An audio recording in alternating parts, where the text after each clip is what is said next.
She came to Ravenshaw Hall to marry one brother. The wrong one opened the door, and the man she was promised to was already gone. This is Ravenshaw's Bride, a Regency romance audiobook. Let the story begin. Chapter 1. Devonshire, England, 1816. The bride arrives. The rain began before noon and followed the carriage all the way into Devon. At first it blurred the hedgerows and silvered the glass. Then the clouds lowered, the road darkened, and the wheels dragged through brown ruts filled with water. Each time the carriage lurched, Miss Clara Winthrop put one gloved hand against the side and held herself steady. Across from her, Mrs. Vale peered through the wet window as if determination alone might improve the weather. "It may clear before we arrive," Mrs. Vale said. Clara looked at the pewter sky. "It may." Mrs. Vale sighed.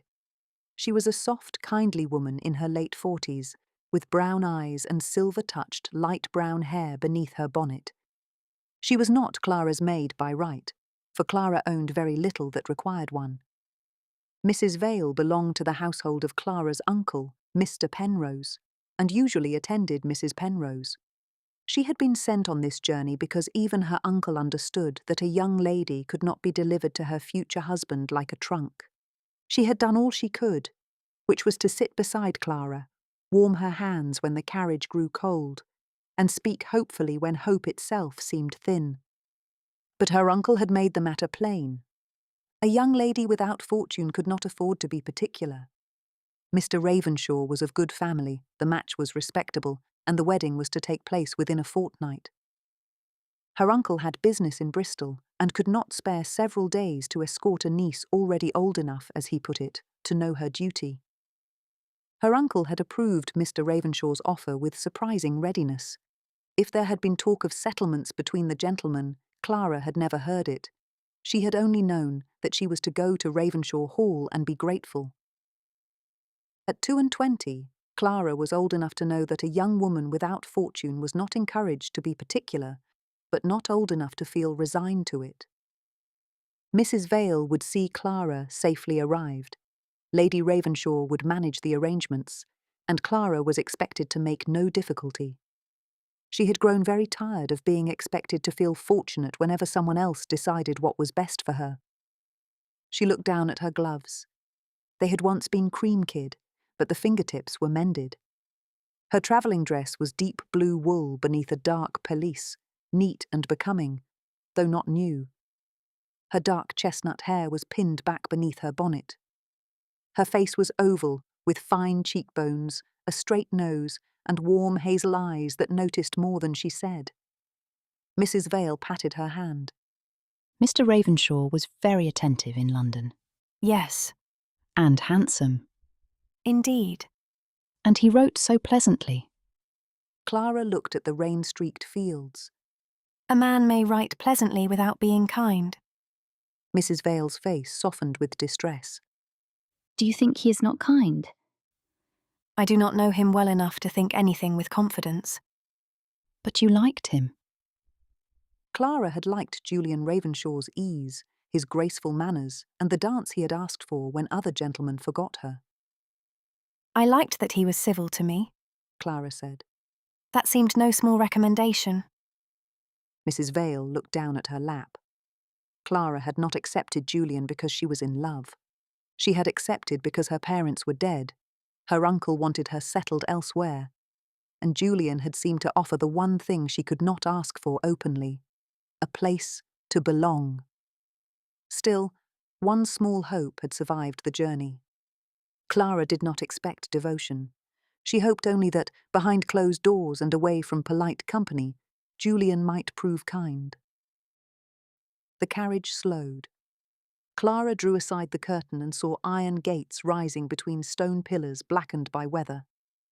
Beyond them, bare elms climbed toward a house on a slope. Ravenshaw Hall appeared by degrees. Chimneys, a long roofline, then tall windows catching the dull afternoon sky. It was large, old, and stern. Mrs. Vale clasped her hands. There, you are arrived. The carriage drew up.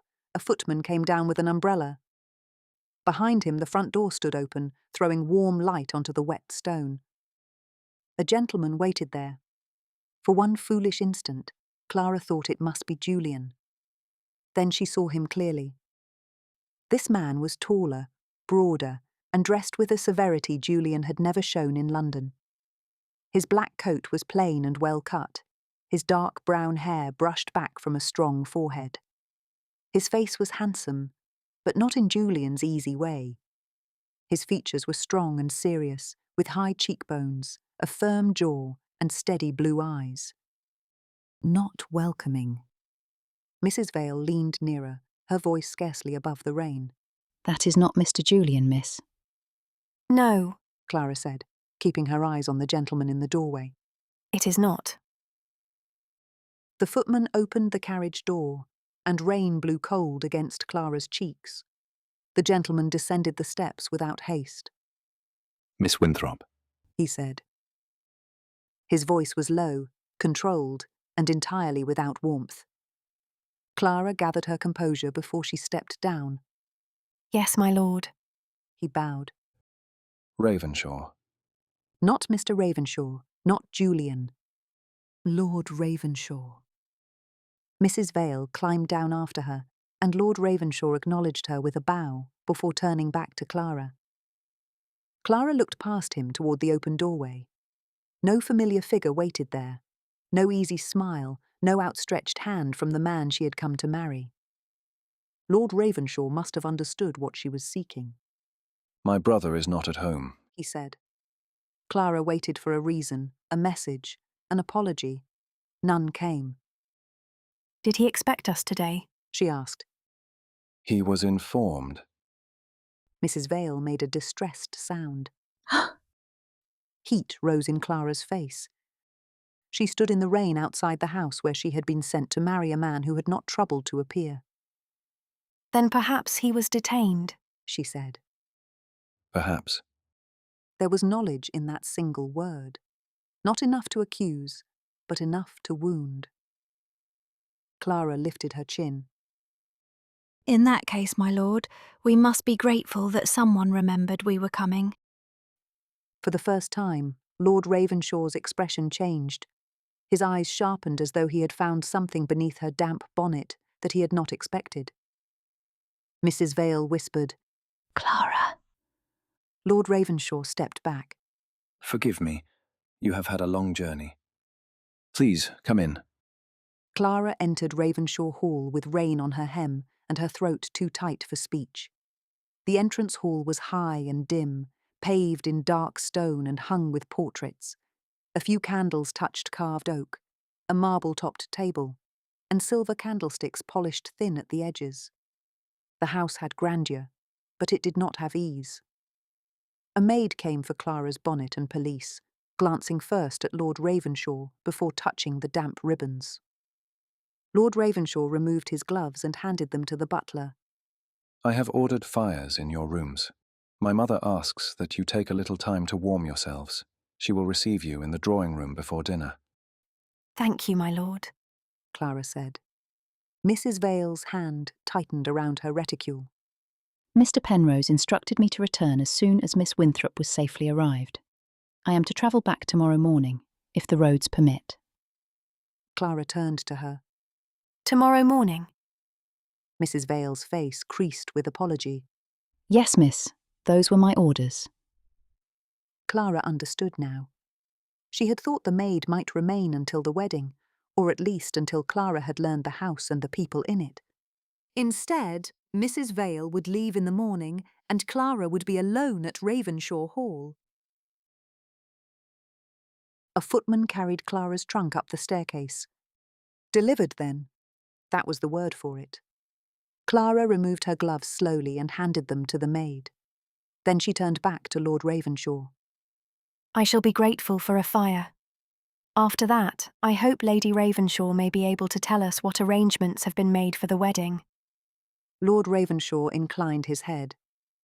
My mother will be eager to welcome you. It was not an answer. Clara noticed, and wondered why he had avoided giving one. The drawing room was large, faded, and beautiful. Pale green silk covered the walls, and a fire had been stirred into brightness. A tea tray waited near the hearth with thin porcelain cups, seed cake, preserved apricots, and sugared almonds. Lord Ravenshaw stood near the mantel, one hand resting lightly on the carved stone. He had removed his wet gloves, but not his air of guarded patience. With him there, the drawing-room felt more like a place where Clara was being received than welcomed. Mrs. Vale had been taken upstairs with the luggage to see Clara's things unpacked and dried by the fire. Clara missed her at once. Without the maid's quiet, familiar presence, the drawing-room felt larger, colder, and more difficult to cross. Lady Ravenshaw rose from a sofa as Clara entered. "My dear Miss Winthrop." She came forward with both hands extended. She was a graceful widow in her early 50s, still lovely in a delicate, faded way, with silver-touched fair hair beneath a lace cap and pale blue eyes bright with feeling. She wore lavender silk, a white lace fichu tucked neatly at her bodice, and a single strand of creamy pearls at her throat. She had the elegance of a woman who had spent her life in drawing-rooms, but anxiety showed in the quick pressure of her hands, the nervous brightness of her smile, and the way she glanced toward Lord Ravenshaw before speaking again. "You poor child," Lady Ravenshaw said, taking Clara's hands. "Such weather, such a tiresome journey. I am quite ashamed that Julian was not here to receive you. He must have been delayed. There will be some perfectly ordinary explanation, I am sure." Clara curtsied. You are very kind, ma'am. I am only sorry to have brought so much rain to your door. "Nonsense. Devonshire brought the rain, not you. Do sit, Miss Winthrop. You must be frozen. Tea will put everything right." Lady Ravenshaw poured tea and asked about the roads, her uncle's health, and whether Clara took sugar. She spoke quickly, with a nervous brightness that made every ordinary question feel carefully placed. Of Julian, she said nothing more. At last, Clara set down her cup. Was Mr. Ravenshaw expected home today? Lady Ravenshaw glanced toward Lord Ravenshaw, who stood near the mantel. "Yes," she said. "that is, we believed he meant to be here. He knew you were expected." Lord Ravenshaw looked into the fire. Clara could not help observing it. Then no message came from him? Clara asked. "Not yet. Lady Ravenshaw's smile trembled. But there will be some explanation. Julian is careless with time, I fear, but never with feeling." Lord Ravenshaw's brows lifted, only slightly. Clara saw it. Whatever Lady Ravenshaw believed of Julian, her elder son did not. Lady Ravenshaw glanced between them, her smile growing too bright. "Adrian, you look as though Miss Winthrop has come to be examined rather than welcomed." Then I must correct the impression. He said. Clara met his gaze across the tea table. I should be glad if you did, my lord. For one moment, Lord Ravenshaw looked almost surprised. Then he bowed his head. You are right. Welcome to Ravenshaw Hall, Miss Winthrop. A little later, a maid showed Clara to her room, where Mrs. Vale was already unpacking her small trunk. The chamber was handsome, with blue damask hangings, a carved bed, and a fire burning in the grate. Yet all its comfort could not make Clara feel welcome. She had not expected love from Julian, not yet, but she had expected him to be there. When the housemaid had gone, Mrs. Vale closed the door and stood for a moment with one hand still on the latch. I wish I could stay longer, miss. She said. Mrs. Vale's eyes filled. I do not like leaving you before Mr. Julian has come home. Nor do I, Clara said. Mrs. Vale pressed her lips together, as if she had more to say and no right to say it. Write to me if you can, miss. I will. And if you cannot write, then send words somehow. Clara smiled faintly. You make Ravenshaw Hall sound like a fortress. No, miss. Mrs. Vale glanced toward the door. Only like a house where you do not yet know who is kind. That night, Clara lay awake listening to the rain. Her room stood near the head of the stairs, and through the old door she could hear the house settling around her. A faint creak of boards, a servant's step below, the distant closing of a door. Then voices rose from the landing beneath hers. They were not loud, but the stairwell carried them upward, each word softened and thinned by distance. Clara held still. Lady Ravenshaw spoke first. You must not be hard on her, Adrian. She is very young, and Julian has behaved thoughtlessly, that is all. Lord Ravenshaw answered quietly. Thoughtlessly is what you call it when a man forgets an appointment. Julian has brought a bride to this house and disappeared before she crossed the threshold. Lady Ravenshaw answered quickly. She is not his bride yet. No, Lord Ravenshaw said. and before she becomes so, I mean to know what my brother has truly brought into this house. There was a pause. Lady Ravenshaw's reply came more softly. You cannot think ill of her already. I think ill of what I do not understand. Clara sat up slowly, her heart beating hard. Their voices had moved lower, as though they had begun to descend the stairs, but Lord Ravenshaw's next words still reached her. If Julian has brought this girl here for money, I mean to know it before she is ruined with the rest of us.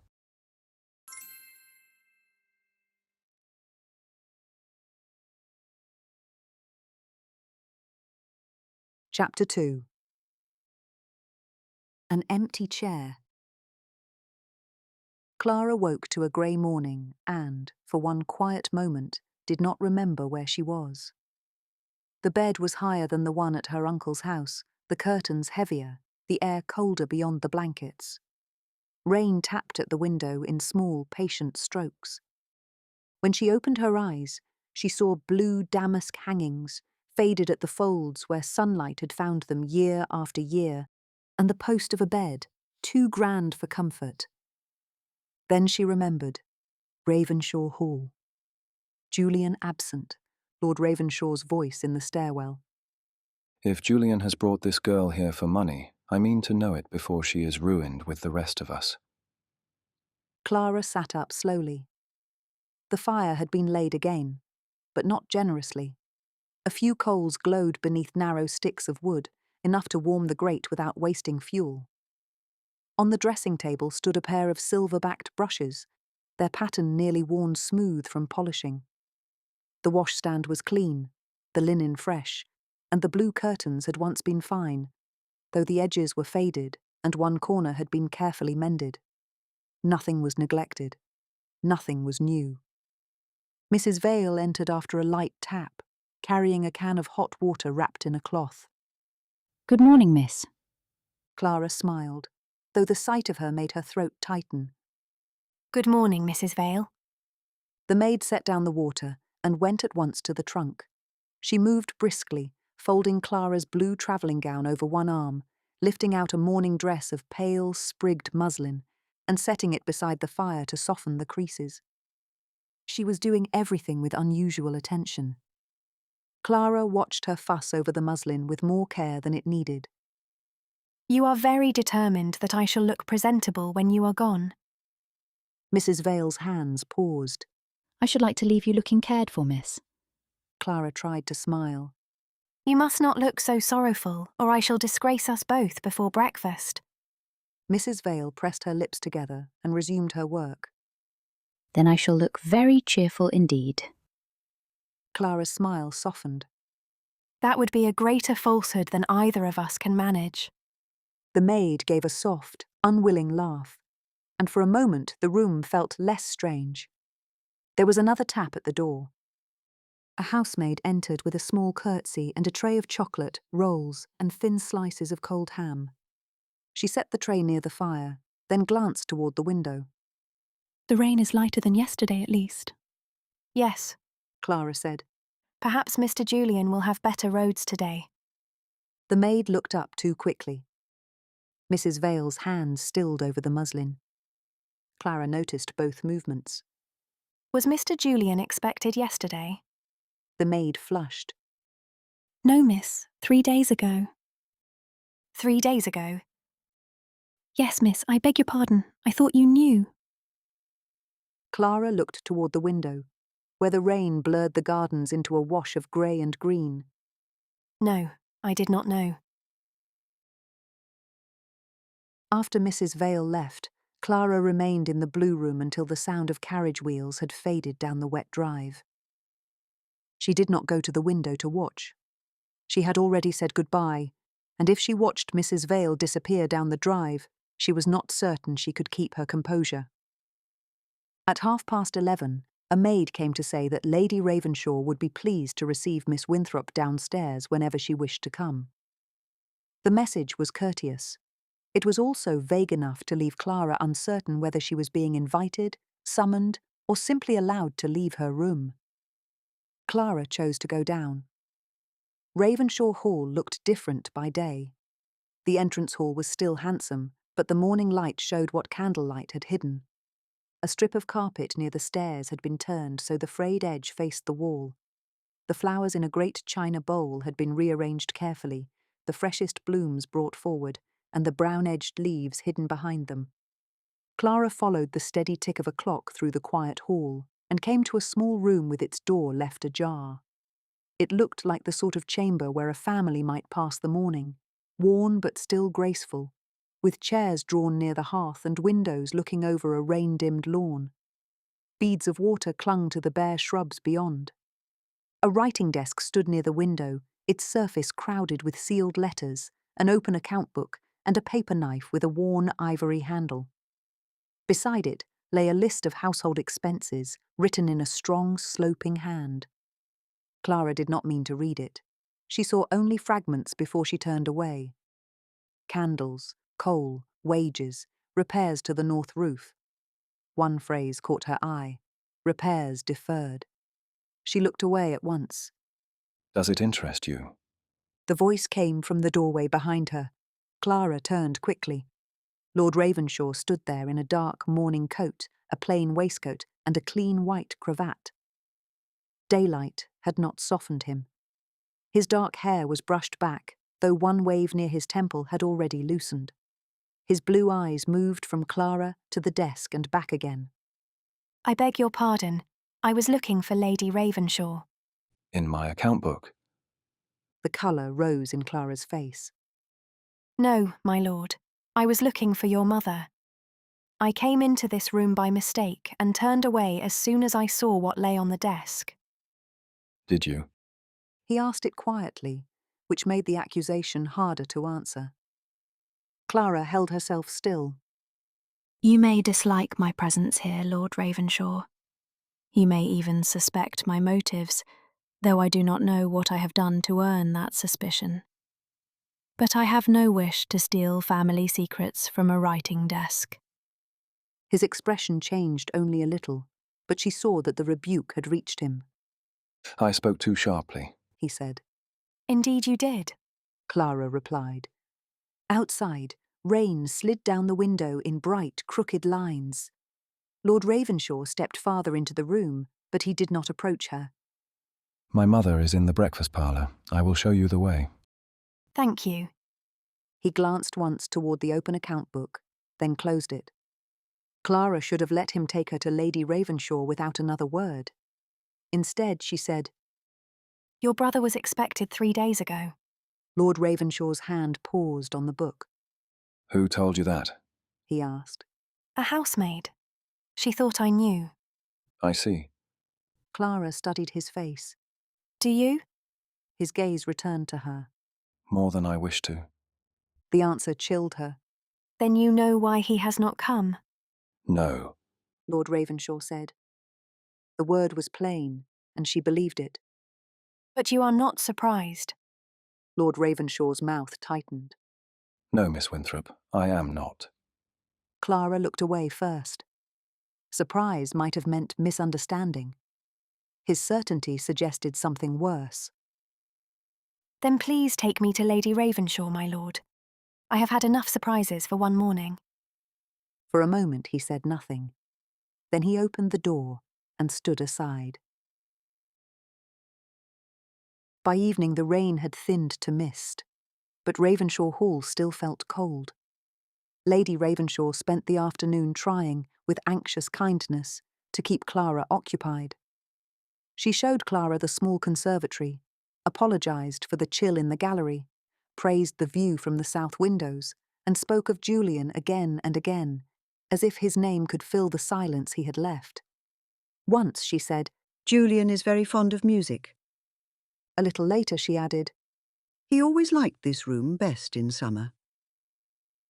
Then, when the silence had stretched too long, she said, You must not judge him by one delay. Gentlemen are often detained when they mean to be punctual. Clara answered each remark with care. She did not know whether Lady Ravenshaw was comforting her, defending Julian, or trying to convince herself. At dinner, Julian's absence took its place at the table. Lady Ravenshaw sat at one end, Lord Ravenshaw at the other, and Clara to Lady Ravenshaw's right. Opposite Clara stood an empty chair. A faint square in the polished wood showed where a place had been laid and then removed before dinner began. Clara looked at that small bare space only once. It was enough. The meal was served with care, but no abundance. White soup came first, thin but well seasoned, with a little cream stirred through it and parsley scattered on top. After it came a modest roast fowl, carved carefully, with potatoes browned at the edges, buttered carrots, and a small dish of stewed celery. The footman moved quietly. The candles burned steadily, though not many of them had been lit. Rain whispered at the windows. Lady Ravenshaw praised the duck in a voice too cheerful for the room. Cook does this very well. Julian is particularly fond of the sauce. Lord Ravenshaw made no answer, only cut into his duck. Clara took a small sip of wine. Then I hope he will soon be home to enjoy it. Lady Ravenshaw's smile flickered. Yes, of course. He will be sorry not to have been here to receive you. Lord Ravenshaw looked up then, not at his mother, but at Clara. The look was brief, but it seemed to ask whether she believed that. Clara set down her glass carefully. Was your son often away from home before our engagement? She asked. Lady Ravenshaw's fork paused. Young men have friends, Miss Winthrop. An engagement does not require a gentleman to give up every acquaintance. No, of course not. Lord Ravenshaw's knife stilled against his plate. Clara understood. Whatever Lady Ravenshaw wished to believe of Julian, Lord Ravenshaw did not share her confidence. For the second course, there were preserved pears in spiced syrup, a custard tart, and seed biscuits crisp with sugar. Lady Ravenshaw urged Clara to take more, then asked about her uncle's house, her reading, her music, and whether she preferred town or country. Clara answered with composure, but with each reply, Lord Ravenshaw seemed to listen more closely. When she said she had been given little opportunity for music, his gaze moved to her hands. When she said she had not spent much time in town, he looked surprised. When she spoke of her uncle's house, she chose her words with care, praising its comfort without once sounding fond of it. Lord Ravenshaw listened more closely than before. At last, Lady Ravenshaw rose, saying Clara must still be tired from her journey and should not be kept downstairs too long. Lord Ravenshaw bowed and made no attempt to prolong the evening. As Clara left the dining room, she could still see the faint square on the polished table where Julian's place had been laid and removed. In her room, Clara dismissed the housemaid, preferring privacy to awkward help, and prepared for bed alone. She felt Mrs. Vale's absence in every small difficulty, the stubborn pin at her shoulder, the ribbons of her gown, the brush set too far from the looking-glass. She reached for the chamber candlestick. A folded paper lay tucked beneath its edge. Clara went still. For a moment she thought it must be some household note, mislaid by a servant. Then she saw her name written across the fold. Miss Winthrop. The hand looked familiar. Clara had seen it before on the few letters Julian had sent after their engagement, though it had been neater then, more carefully turned. She unfolded the paper. There was no date, no greeting, only one line, written in haste. If any mention is made of my debts, I beg you will say nothing to my brother.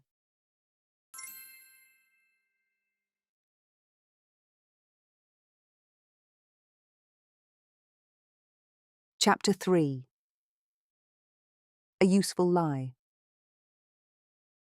Clara did not sleep well after finding Julian's note. She read it once by candlelight, then again, and then a third time, though the words did not change.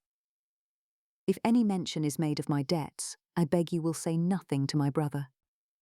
There was no date, no explanation, no affectionate beginning to soften the command. The paper itself was ordinary, folded hastily, and sealed with a small smear of red wax that had cracked when she opened it. Julian's hand, which had looked so graceful in his letters to her uncle's house, seemed hurried here, the words slanting as if he had written them standing up. Clara sat at the little writing table in the blue room with the note spread before her. Debts. She did not know what debts Julian meant. Cards, perhaps, horses, tailors, some unpaid account in London. Young gentlemen seemed able to spend money in 100 ways without ever appearing to touch it. But Julian had not written like a man embarrassed by a small bill. He had written like a man afraid. And he had asked her to keep that fear from his brother. That was what troubled her most. Not Lady Ravenshaw, not a creditor, not Clara's uncle. His brother. Lord Ravenshaw's words from the stairwell came back to her, cold and clear.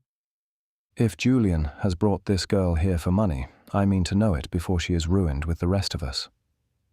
Clara folded the note, unfolded it, then folded it again. She almost laughed, though there was no amusement in it. What money did Lord Ravenshaw imagine Julian had found in her? Her father had left debts, not fortune. Her uncle, it was true, looked prosperous enough to satisfy any hopeful gentleman. A large brick house outside Bath, good horses in the stable, silver on the dinner table, and a watch chain heavy enough to announce his success before he spoke. But Mr. Penrose's comfort was his own. He had given Clara shelter, a few respectable gowns, and many reminders that both cost money. If he meant to settle anything upon her marriage, he had not troubled to tell Clara. She had come to Ravenshaw Hall with one small trunk, mended gloves, and Julian's promise. She ought to show the note to Lord Ravenshaw. The thought came at once, clear and unwelcome. He had suspected trouble before she had known there was trouble at all. But he had suspected her too, and Clara had no wish to carry Julian's secret to a man who already seemed prepared to judge her. She remembered his face in the morning room, the cold suspicion in his voice when he found her near the writing desk and asked whether she had been reading his account book. Heat rose again in her cheeks at the memory. She had been lost in an unfamiliar house, yet he had looked at her as though she had come to Ravenshaw Hall with some scheme of her own. No, she would not take Julian's note to Lord Ravenshaw. If Julian had debts, he could explain them when he returned. Until then, Clara would not take his secret to a man who already thought ill of her. Before she slept, she tucked the folded paper into the small pocket sewn inside her work bag. It lay hidden there, out of sight, but never out of mind. Lord Ravenshaw began the morning in the estate office, where the fire smoked and 3 letters waited for him before breakfast. The room had once belonged to his father. Adrian had not changed the furniture, though he had changed the way the estate was run. His father's presence lingered in the heavy desk, the locked decanter cupboard, and the portrait of a favourite hunter above the mantel. It was a room made for easy promises, not careful accounts. Ledgers lay open on one side, letters on the other. The household accounts were bad enough. The estate accounts were worse. His father had left unpaid bills tucked into drawers, leases renewed without reading the terms, and repairs delayed until neglect became damage. Julian, with his charming apologies and empty pockets, had added fresh bills of his own. A roof could be mended and a fence could be set upright. Julian was harder. He could turn affection into an apology and an apology into an excuse until no one knew where the truth had gone. Adrian signed a note to the steward about the North Cottages, then opened the next letter. The paper was thick, the handwriting unfamiliar, and the tone polite in the way of men who meant to be paid. My lord, having received assurances from Mr. Julian Ravenshaw that his approaching marriage to Miss Clara Winthrop will shortly improve his affairs, I beg leave to ask whether the promised settlement may be relied upon. Adrian read the sentence twice. Then he laid the letter flat beneath his palm. The words struck first. Clara Winthrop. Marriage settlement. Julian had used her name. Adrian read the sentence again, more slowly this time. If there was a settlement, he needed to know its amount, its source, and whether Mr. Penrose had truly promised it. If there was none, then Julian had been trading on the expectation of money that did not exist. Either way, Miss Winthrop stood in the middle of it, perhaps knowingly, perhaps not. Adrian's mouth tightened. He thought of Clara in the morning room, standing very straight in her plain muslin, with her hands still and her chin lifted. He thought of the way she had said, I have no wish to steal family secrets from a writing desk. He had believed himself careful. He had been cruel. But the creditor's letter left him no room to dwell on it. First, he had to learn whether Clara Winthrop had a dowry at all, and whether she knew what Julian had claimed in her name. Adrian folded the creditor's letter and slipped it into his coat pocket. Then he rang for a footman and asked whether Miss Winthrop was below. She is in the small parlour, my lord. Alone?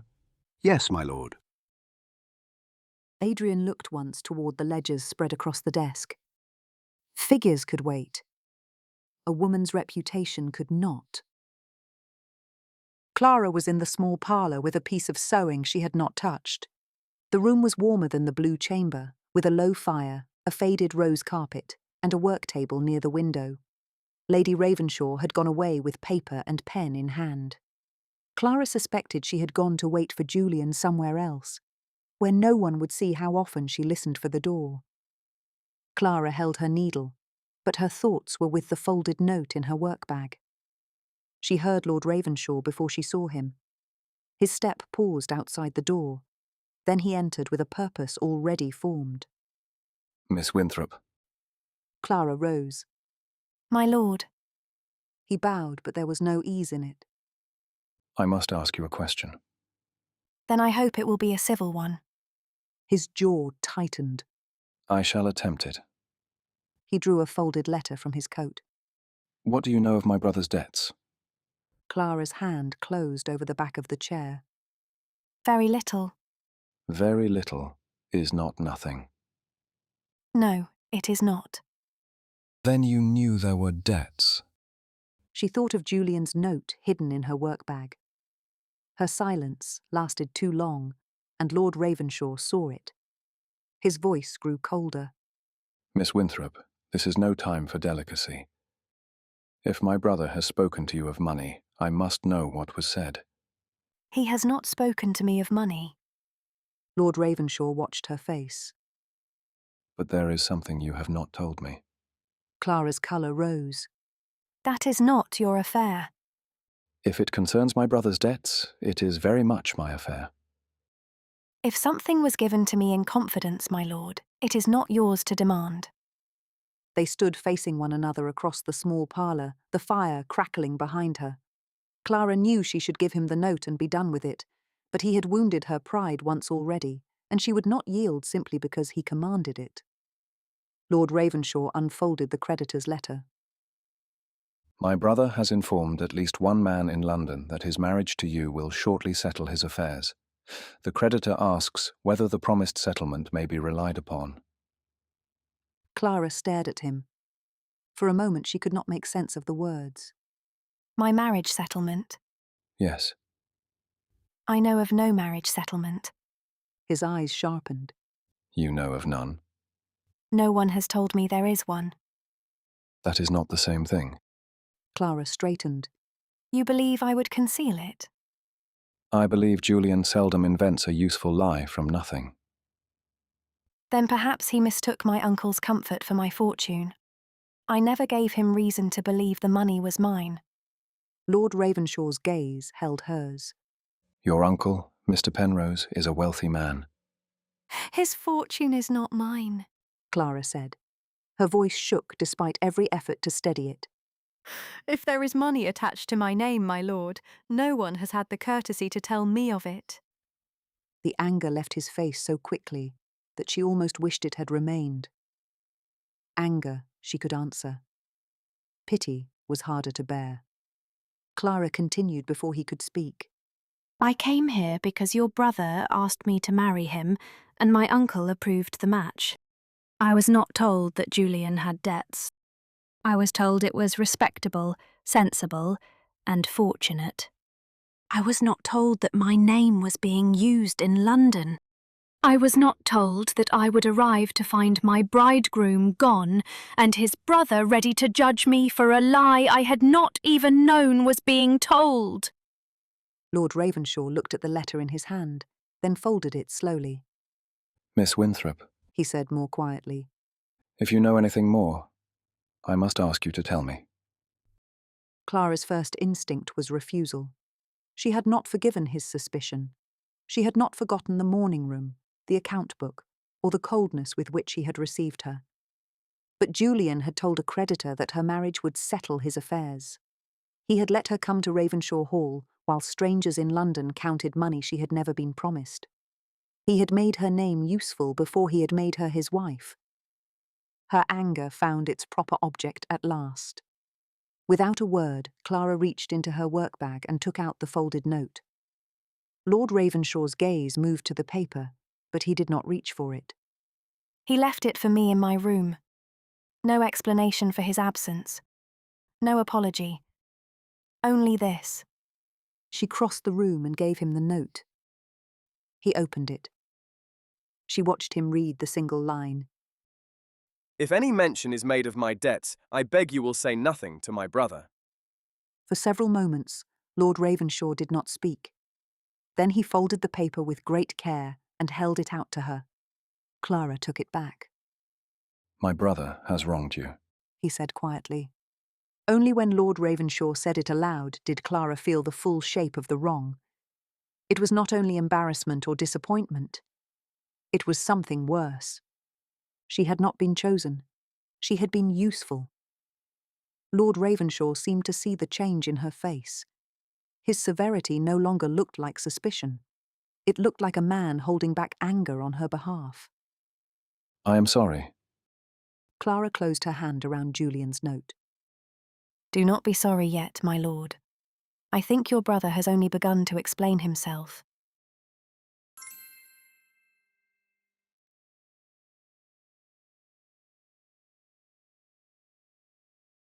Chapter 4. The Frost Garden. Breakfast at Ravenshaw Hall was served in a bright room with a small fire, pale winter light, and a table set as prettily as the household could manage. There was coffee, tea, toast, a covered dish of eggs, a pot of marmalade, and a neat plate of cold beef, sliced thin and arranged carefully. Lady Ravenshaw presided over it all with a gallant attempt at cheerfulness that made Clara's heart ache. I hope you slept better last night, Miss Winthrop. The rain has quite gone at last. We may have a tolerable day. Thank you, ma'am. I slept well enough. It was not true, but truth had not been asked for. Lady Ravenshaw wanted the morning to sound ordinary, and Clara was too tired to deny her that small mercy. Lord Ravenshaw sat at the other end of the table, an open letter in his hand, and his thoughts plainly elsewhere. He looked up when Clara spoke, then lowered his eyes again. His expression was quieter than it had been the day before. Not warm, but the hard edge of suspicion had eased. That unsettled her more than his suspicion had. Anger had helped her stand straight. courtesy made her feel dangerously close to tears. Lady Ravenshaw fussed over Clara's comfort and apologised for the missing honey, as though a pot of honey might repair Julian's absence. She asked whether Clara preferred walking in the morning or the afternoon. She said Julian had always been fond of walking after breakfast, though never in poor weather, for he disliked mud on his boots. Lord Ravenshaw said nothing, but the letter in his hand lowered by an inch. Lady Ravenshaw continued speaking, bright and anxious, as though she had not seen. I hope Mr. Ravenshaw will be home soon, Clara said, because someone had to say something plain. Lady Ravenshaw's smile faltered, then recovered. Yes, of course. I am sure he will be. A delay is not a disaster. No one seemed willing to break the silence. Clara set down her cup before her hand could tremble. The coffee was strong, hot, and bitter. She welcomed the bitterness because it steadied her. After breakfast, Lady Ravenshaw suggested the music room, then the gallery, then a second cup of tea in the drawing room, though none of them had been away from the breakfast table long enough to want one. You are very kind, ma'am, Clara said at last. but I think I should like a little air. Lady Ravenshaw looked relieved and alarmed at once. Of course. The garden is damp, but the paths near the south wall may be passable. Lord Ravenshaw rose. The frost will have made them firm enough. Clara glanced at him. If you wish it, Miss Winthrop, I can show you the way. Clara hesitated. She wanted air, not company, and certainly not Lord Ravenshaw's careful courtesy. Thank you, my lord, but I should prefer to walk alone. He accepted the refusal with a small bow. Then take the south door. The garden gate there does not stick. The advice was practical, awkward, and not quite impersonal. Clara curtsied to Lady Ravenshaw, took her bonnet and pelisse from the maid in the hall, and went out alone. The garden had been caught between rain and frost. The gravel paths were dark with damp, but the edges glittered where the cold had touched them. Brown leaves lay flattened beneath the hedges. The box borders stood clipped and stern, their small leaves shining. Beyond the south wall, the field sloped away under a pale sky, and the garden lay still. Clara walked until the house was partly hidden by the garden wall. Only then did she stop. She should have been thinking of Julian. Instead, she thought of the creditor's letter, of the note in her pocket, of Lord Ravenshaw saying, with no triumph at all, My brother has wronged you. The words had not comforted her. They had made it impossible to pretend Julian had merely been thoughtless. Her gloves were thin. She had known it before, but in the frost she felt every weakness in the leather. The cold crept through the kid and settled in her fingers as she clasped her hands together. She turned down a narrower path between pear trees, trained flat against the wall. Their branches were bare and dark, tied carefully to their frames with strips of cloth. Someone had tended them year after year, tying each branch before it could grow in the wrong direction. Clara touched one of the cloth strips with her gloved finger, then let it go. She stood with her back to the wall, rubbing her gloved hands together for warmth. The motion was small and useless, and she stopped as soon as she heard the step on the gravel behind her. She turned. Lord Ravenshaw stood a few yards away, his hat held at his side, his dark coat severe against the pale garden. He did not come closer at once. I did not mean to intrude. That is often said after an intrusion has already succeeded. His mouth softened, not quite into a smile, but into the shadow of one. Then I shall be honest. I came to find you. On another matter of business? No. The answer was plain enough to disarm her. He looked toward the pear trees, then back at her. I owe you an apology, and I made a poor beginning of it yesterday. You did apologise. I apologized after I had already wounded you. That is a poor sort of courtesy. Clara had not expected that. She looked down at her hands, then folded them more tightly. You had reason to be concerned. I had reason to ask questions. I had no right to accuse you before you answered them. The frost glittered along the edge of the path. Somewhere beyond the wall, a rook called once and was silent. Clara said, "Thank you." He accepted it with a small bow, but did not look satisfied. There is more you ought to know. She lifted her eyes. "About Julian's debts?" Yes. Not all of them. But there are gaming debts, unpaid London accounts, at least one tailor's bill, and money owed to a man who is patient only because he believes payment is coming. "From me?" From your marriage. That is a polite way of saying the same thing. Lord Ravenshaw's face tightened. Yes. His honesty startled her more than any defence would have done. He went on carefully. I do not know what your uncle promised, my brother. I do not know whether anything was promised at all. But Julian appears to have allowed people to believe that your marriage would bring money enough to settle his accounts. My uncle promised me nothing. Nothing? No amount, no settlement, no provision, beyond saying the match was suitable. Clara's voice caught on the word, and she disliked herself for it. My uncle's house is comfortable, my lord, but I have never been comfortable in it. He gave me shelter. He gave me gowns when it would have embarrassed him for me to look neglected. He did not give me choices. Lord Ravenshaw looked at her so steadily that she wished he would look away. And my brother's proposal? Clara swallowed the ache in her throat and turned her gaze to the frost-white edge of the path. It felt like a choice because it was the only one offered. For a moment, Lord Ravenshaw said nothing. This time the silence did not feel like judgment. Clara could feel him considering her words, not dismissing them and not turning them against her. I thought Julian cared what became of me. Not love, perhaps. I was not foolish enough to expect that so soon. But I thought there was kindness in his offer. I thought he had seen my situation and wished to give me a way out of it. Her cheeks warmed despite the cold. Safety, I suppose. A house where I might have a life of my own rather than remain an obligation in my uncle's. That does not sound foolish, Lord Ravenshaw replied. She looked at him. His kindness was almost harder to bear than pity. She had braced herself against suspicion, not kindness. Clara drew her pelisse closer. You must not be too generous with me, my lord. I may begin to find it confusing. This time he did smile, though only faintly. I shall try to be exact instead.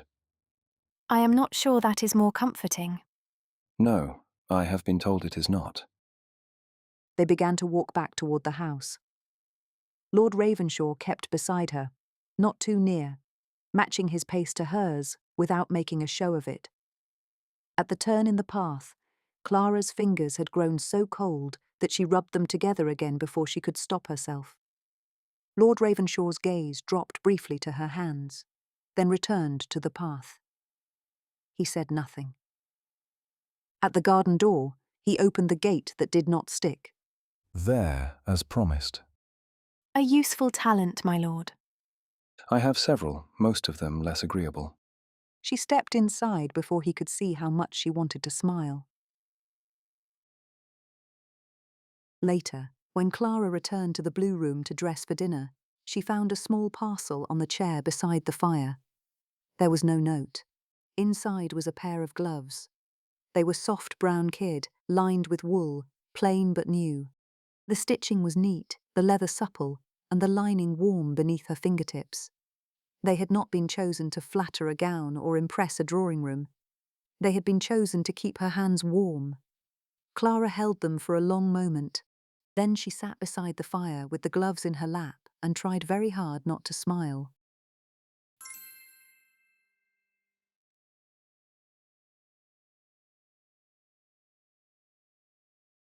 Chapter 5. Julian's Return. Julian Ravenshaw came home a little before noon on Clara's third day at Ravenshaw Hall. The frost had gone from the garden paths, and the house had grown quiet enough for his arrival to disturb it. Clara heard the carriage first. She was in the drawing room with Lady Ravenshaw, who had spent the morning choosing embroidery silks and scarcely setting a stitch. At the sound of wheels on the gravel, Lady Ravenshaw looked up so quickly that the skein of pale blue silk slipped from her lap. For one moment she did not move. Then she rose. That will be Julian. It was not hope in her voice. It was relief, sudden and almost painful. Clara stood too, though she had not meant to. Her hands felt cold despite the fire, and she thought of the new gloves she had left upstairs in the blue room. She had said nothing of them to anyone. Movement stirred in the hall, quick footsteps, the front door opening, and a man's voice carrying lightly through the house. Good heavens, Martin, you look as solemn as a bishop. Has the roof fallen in, or has my brother only lost his temper? Lady Ravenshaw gave a soft, shaken laugh and went toward the door. Clara remained where she was. Julian entered as though he had been gone 10 minutes instead of several days. He was handsome. Clara had remembered that, but she had forgotten how easily he filled a room. His hair was golden brown, brushed into careless waves that were surely not as careless as they appeared. His riding coat was a deep bottle green, cut to flatter his narrow waist and elegant shoulders. His boots were polished, though spattered at the edges from the road, and his cravat had been tied with the sort of ease that suggested long practice before a looking-glass. His bright hazel-green eyes found Clara at once, warm and already apologetic. Miss Winthrop! He came toward her with both hands extended, as if his absence were a small matter easily forgiven. My dear Clara, what must you think of me? Hearing him call her Clara felt different now. In London she had found the familiarity charming in his letters. Here, after his absence and all that had followed it, the name sounded too easily claimed. Clara curtsied. I hardly know Mr. Ravenshaw. His smile faltered, but only for a moment. Then I must persuade you to think better of me. He turned to his mother and kissed her cheek. Mamma, I am forgiven, I hope. Lady Ravenshaw caught his hands. You wicked boy. Where have you been? Exeter most recently. He gave a rueful smile. I went to settle a small matter with an acquaintance and found myself detained longer than I intended. Lord Ravenshaw's voice came from the doorway. An acquaintance. Julian turned. For a moment, the brightness went out of the room. The brothers looked at one another, and Clara saw what charm could not soften. Lord Ravenshaw stood very still, dark and severe in his plain morning coat.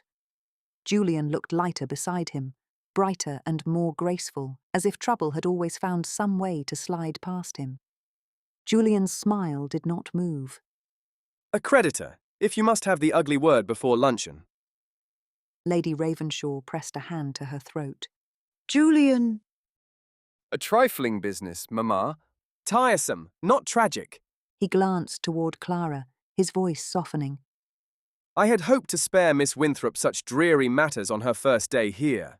Then a horse went lame, my letter was not sent, and I have been made to look far worse than I intended. Clara looked at him. By leaving me to arrive without you? His smile faltered again, only for a moment. By trusting too much to bad roads, and a letter that did not travel as faithfully as I intended. A mistake I shall not repeat. Lady Ravenshaw clasped her hands. We shall have tea. Yes, tea at once. Miss Winthrop, you must sit. Julian, you will explain everything once you have warmed yourself. Everything? Julian glanced at Clara, and the look was quick enough that only she, perhaps, saw the question beneath it. Then I had better begin with the least disgraceful part. Clara sat because everyone expected it. Julian took the chair nearest hers, nearer than Clara would have chosen. Tea was brought, and with it Julian's explanations. There had been a creditor near Exeter, though Julian insisted the matter was minor. A delay, but not a deliberate one. A lame horse, a careless innkeeper, a misplaced letter. Every inconvenience came with a story, and every story came with a smile, as if forgiveness ought to arrive before judgment. Lady Ravenshaw forgave him almost at once. My dear boy, you must have been quite wretched. Utterly. Julian accepted tea from her with tragic gravity. I thought of Ravenshaw every hour. Lord Ravenshaw said nothing. Julian looked at Clara over the rim of his cup. And of Miss Winthrop every quarter hour. Clara lowered her eyes to her own cup. That was very punctual of your thoughts, sir. For the first time, Julian seemed uncertain whether she had teased or rebuked him. Then he smiled. I deserved that. He was very good at this. Clara saw it more clearly now than she had in London. He could turn discomfort into amusement, make impatience seem unkind, and persuade everyone that truth mattered less than good humour. He praised the tea, made some light remark about the room, and told Lady Ravenshaw she looked younger than when he had left, which was absurd, and made her laugh because she wanted so badly to be happy. He asked Clara whether the journey had tired her, whether the blue room was comfortable, whether she had forgiven Ravenshaw Hall for its rain. He did not ask whether she had forgiven him. Perhaps he thought that unnecessary. You must not judge me too harshly, Miss Winthrop, Julian said. I have made a dreadful beginning, but I mean to improve. Then you will have a useful occupation, Lord Ravenshaw said. Julian turned his smile on him. How fortunate that I have such an encouraging brother. I am trying to be accurate. Lady Ravenshaw laughed again. Clara saw how Julian warmed the room for her. She saw how he made her anxiety loosen, how he gave her the son she wanted to see, not the man who had stayed away while creditors wrote to his brother. And Clara saw, with a strange, sinking clarity, why she had liked him. In London, his attention had felt like rescue. He had made her feel chosen in rooms where she was usually endured. He had asked questions, remembered answers, and looked at her as though her presence pleased him. Now, the same charm seemed too polished at the edges. Not false exactly, worse, practiced. Lord Ravenshaw stood near the mantel, one hand resting on the marble. He was not watching Julian, though Julian filled the room as easily as music. He was watching Clara watch Julian. She felt it, looked up, and found his gaze upon her. There was no accusation in it this time, only attention. A little later, when Julian had turned to answer his mother, Clara found herself near the mantel. Thank you, my lord, She said quietly. for the gloves. His expression changed only a little. I hope they were of use. They were. That was all. It was enough. Julian noticed the exchange. His smile remained, but something behind it sharpened. My brother has been taking good care of you, I hope. For a moment, no one moved. Clara set down her cup. Lord Ravenshaw has been very attentive to the comfort of his guest. How very like him. Julian said. Attentive to comfort as a matter of duty. Better that than neglect. Lord Ravenshaw replied. The words were mild, but they did not feel so. Lady Ravenshaw reached quickly for the sugar. Julian, you have not told us whether you dined tolerably on the road. Abominably. Julian said at once. I have suffered greatly. You must all be very kind to me at dinner. Clara almost admired him for it. Almost. Clara waited until Lady Ravenshaw had gone upstairs and Lord Ravenshaw had been called away to the estate office. Then she returned to the drawing room, where Julian lingered by the pianoforte, turning over the sheet music as though the unsettled morning had left no mark on him. She stopped near the window, leaving the width of the room between them. Mr. Ravenshaw. He looked up at once. So formal.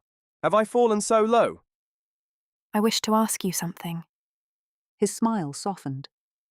Then ask. She took Julian's note from the small pocket of her work bag. She did not unfold it. She did not need to. His eyes dropped to the paper. For the first time since his return, the charm left his face entirely. Only for a moment. Then it came back almost at once. My dear Clara, he said, lowering his voice. You should not trouble yourself with that. Yet you left it for me, I was in a difficulty. so I understand. He moved nearer. Not too near, but near enough that she would have to lower her voice if she answered. Adrian has been alarming you. Your brother told me a creditor had written about our marriage settlement. Julian's mouth tightened. Of course he did. Clara held his gaze. Is there one? A settlement? Julian asked. Yes. That is a matter for gentlemen to arrange. Clara went very still. A convenient answer. Julian's smile returned, faint and practiced. A true one. My uncle has promised me nothing. He will not let you go entirely without provision. Men like Penrose enjoy being thought generous. That is not the same thing as generosity. No, Julian said with a quick smile. but it often spends as well. She stared at him. He seemed to realize a moment too late that he had misjudged her. Clara, His voice warmed. do not look at me like that. I meant only that matters will settle themselves once we are married. Your debts will settle themselves. Our position will be clearer. My money will be clearer, you mean, if there is any. His expression flickered. You make me sound mercenary. You have allowed strangers in London to believe my marriage will pay your bills. He looked toward the door, then back at her. Lower your voice. The command, soft as it was, told her more than any confession. Clara folded the note once more, carefully. And if there is no money? Julian did not answer at once. If my uncle has promised nothing, She continued.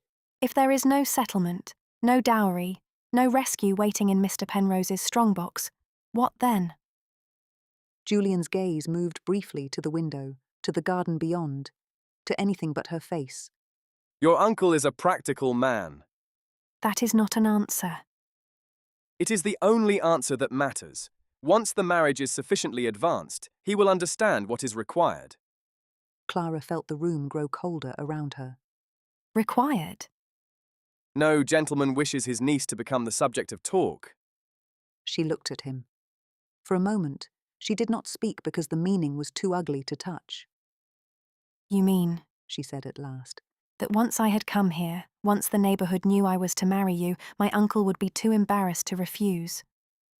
Julian's face tightened. You put it harshly. I put it plainly. I put it sensibly. Penrose may dislike parting with money, but he will dislike scandal more. Scandal. Clara repeated. My scandal. Our scandal. He said quickly. No. Mine first. Mine most. He stepped closer. Clara, you cannot think I meant to ruin you. I think you meant my possible ruin to be useful. The words landed between them with a silence sharper than a raised voice. Julian looked away first. I meant to make everything right. With what? With time, with marriage, with your uncle's good sense and my brother's tiresome honour. He reached for her hand, his fingers closing warmly around hers. Only stand by me until we are married, Clara. After that, no one can touch either of us. She looked down at his hand on hers. Once, she might have thought the gesture tender. Now it felt like being shut in. Can they touch us now? She asked. Julian's silence answered before he could. Footsteps sounded in the hall. He released her hand. Lord Ravenshaw appeared in the doorway. He looked from Julian to Clara, then to the folded note in her hand. No one spoke. At last, Clara slipped the note back into her work bag. Dinner, she thought, would be more difficult than tea.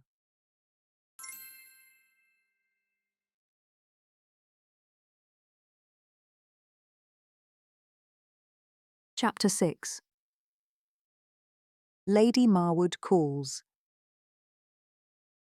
Lady Marwood arrived just after luncheon, when the sky had turned a flat, pale grey that promised rain before evening.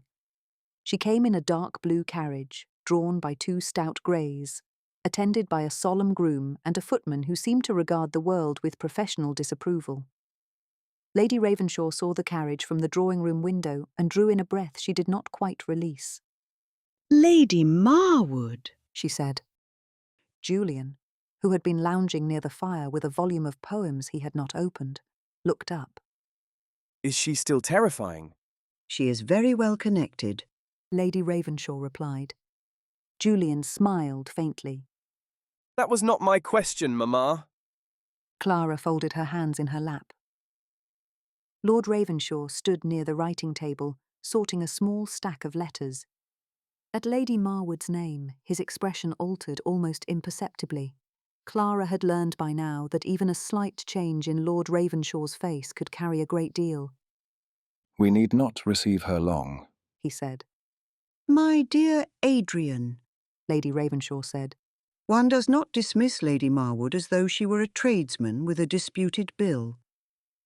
No, Julian said lightly. a tradesman with a disputed bill is generally the pleasanter visitor. His mother gave him a warning look, though her mouth twitched. A few minutes later, Lady Marwood was shown in. She was tall and spare, with the sort of elegance that seemed to have been sharpened rather than softened by age. Iron grey curls showed beneath a close, dark bonnet trimmed in black velvet. Her pelisse was dark plum cloth, costly and severe, and her gloves fitted so perfectly that Clara became sharply aware of her own plain muslin. Lady Ravenshaw, she said, extending 2 fingers. Lady Marwood, how kind of you to call. The 2 ladies exchanged the lightest of social kisses, each offering exactly as much warmth as courtesy required and no more. Lady Marwood greeted Lord Ravenshaw next, then Julian. Mr. Ravenshaw, you have returned at last. Lord Ravenshaw's gaze sharpened. Clara saw it too. Lady Marwood had known Julian was away, and she had known he was late. As you see, ma'am, Julian said, bowing over her hand. The prodigal son, chastened and improved. Improved? Lady Marwood looked him over. How ambitious! Julian laughed as though delighted. Lady Marwood's gaze moved past him to Clara. And your guest? She asked. For the smallest moment, Julian said nothing. It was so brief that Clara might have missed it if she had not been watching him. Lord Ravenshaw did not miss it. Then Julian smiled. Miss Clara Winthrop. She is staying with us for a little while. Lady Ravenshaw made a faint sound. Clara rose and curtsied. Lady Marwood. Lady Marwood's gaze sharpened with interest. Miss Winthrop, how very pleasant. Miss Winthrop is to marry my brother, Lord Ravenshaw said. Julian's smile did not move, but something in his eyes did. Yes, Julian said lightly. I had meant to announce my own happiness, Adrian, if you could have borne the suspense another moment. I thought Lady Marwood should not be left to guess, Lord Ravenshaw replied. Lady Marwood looked from one brother to the other, plainly delighted to have found a crack in the family polish. How considerate, she said. A sudden engagement gives the neighbourhood quite enough to discuss without mystery added to it. The remark left a small, perfect silence behind it. Lady Ravenshaw began at once. Miss Winthrop has had a trying introduction to Ravenshaw Hall, but she has borne everything with admirable composure. Lady Marwood seated herself without waiting to be pressed. A sweet temper is useful when arrangements must be made quickly. Clara understood the insinuation a heartbeat after it was made. Heat rushed into her face, then drained away just as quickly. Lady Marwood was not merely questioning the speed of the engagement. She was questioning Clara's reputation. And Clara understood with a cold little shock how quickly a young woman's good name could become another person's bargaining piece. Julian smiled, as if the remark had been only amusing. Lord Ravenshaw set down the letter he had been holding. Lady Marwood, he said, his voice quiet. You mistake the matter.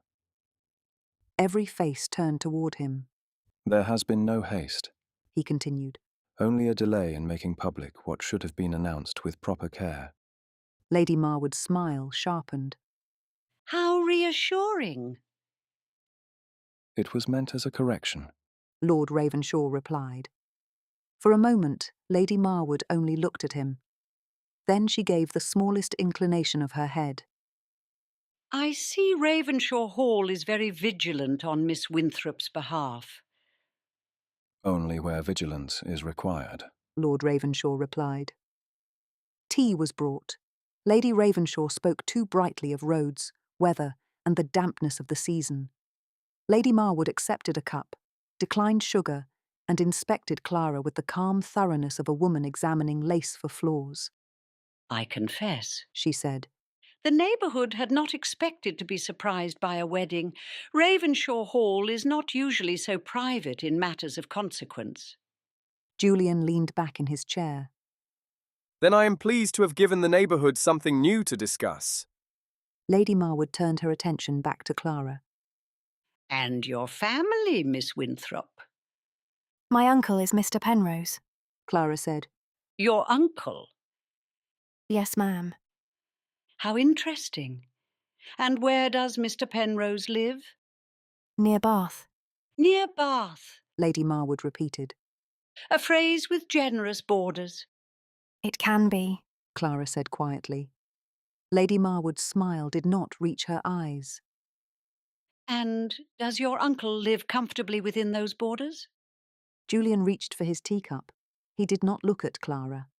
He is comfortable in his own house, Clara said. How prudently phrased. Lady Marwood turned her cup in its saucer. It is always difficult, is it not, to know whether comfort extends beyond the front door? Lady Ravenshaw's hand trembled against the teapot. Julian gave an easy laugh.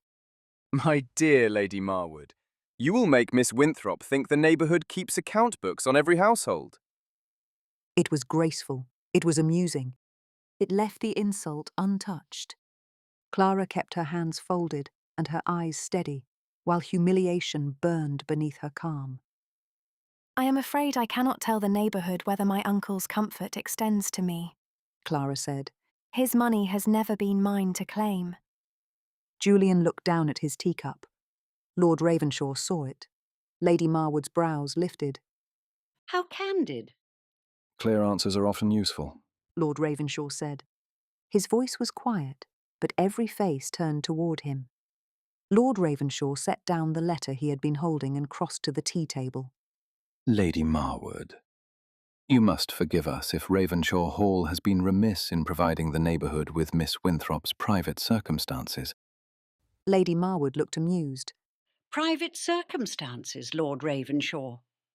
Settlements, fortunes, expectations, whatever name one gives them, they do not become more accurate for being carried from house to house. Julian's smile thinned. Lady Marwood tapped one gloved finger against her cup. You mistake me. I take only a friendly interest. Then friendship has made you remarkably well informed, Lord Ravenshaw replied. Lady Ravenshaw made a faint, distressed sound. Adrian! He did not raise his voice. That made the rebuke more difficult to answer. Miss Winthrop is a guest in this house. Her private circumstances are not a subject for neighbourhood inquiry. Lady Marwood's eyes sharpened.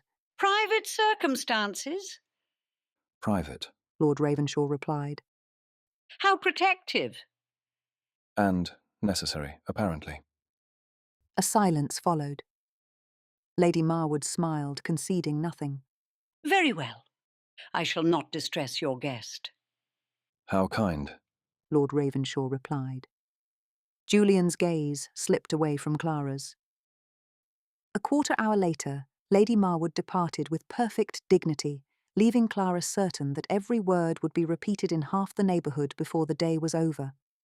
Lady Ravenshaw sank back against the sofa. Adrian, really? Lady Marwood is a person of consequence. She had no right to speak so. She meant no harm. She meant a great deal of harm. She merely knows how to dress it as civility. Lady Ravenshaw pressed her lips together and looked away. Julian rose. I think I shall see whether the rain has begun. Weather is safer company. No one stopped him. When he had gone, Clara rose. Lord Ravenshaw. He turned to her. Thank you, she said, his expression gentled. You should not have been made to answer such questions. No, but people often speak where they have no right. Not in my house. The words were too firm, too immediate. Clara looked down before he could see how much they had moved her. You make that sound very simple. It should be. Perhaps, but I do not know how long I shall be under this roof. Lord Ravenshaw was silent for a moment. While you are under it, Miss Winthrop, you are entitled to its protection. She had spent too many years being managed and reminded of what she owed to welcome another person's protection easily. Yet this had not felt like ownership. It had felt like shelter. That made it dangerous. By evening, rain had returned to the windows. Clara came upon the library by chance, though this time she did not cross the threshold without looking first. The door stood half open, and a small fire glowed within. She paused on the threshold. Lord Ravenshaw stood inside at a long table covered with books, ledgers, a small pot of bookbinder's paste, and several narrow strips of paper. He had removed his coat, and his shirt sleeves were turned back from his wrists. He held a narrow strip of paper in one hand and pressed it carefully along the cracked spine of a book. Clara nearly stepped back. He looked up. Miss Winthrop. I beg your pardon. I did not mean to interrupt. Not at all. She glanced at the table. Are you repairing books? Badly, but with determination. The answer caught Clara off guard, and she smiled. The library was not the grand, lofty chamber she had expected, but a room clearly used and quietly cared for.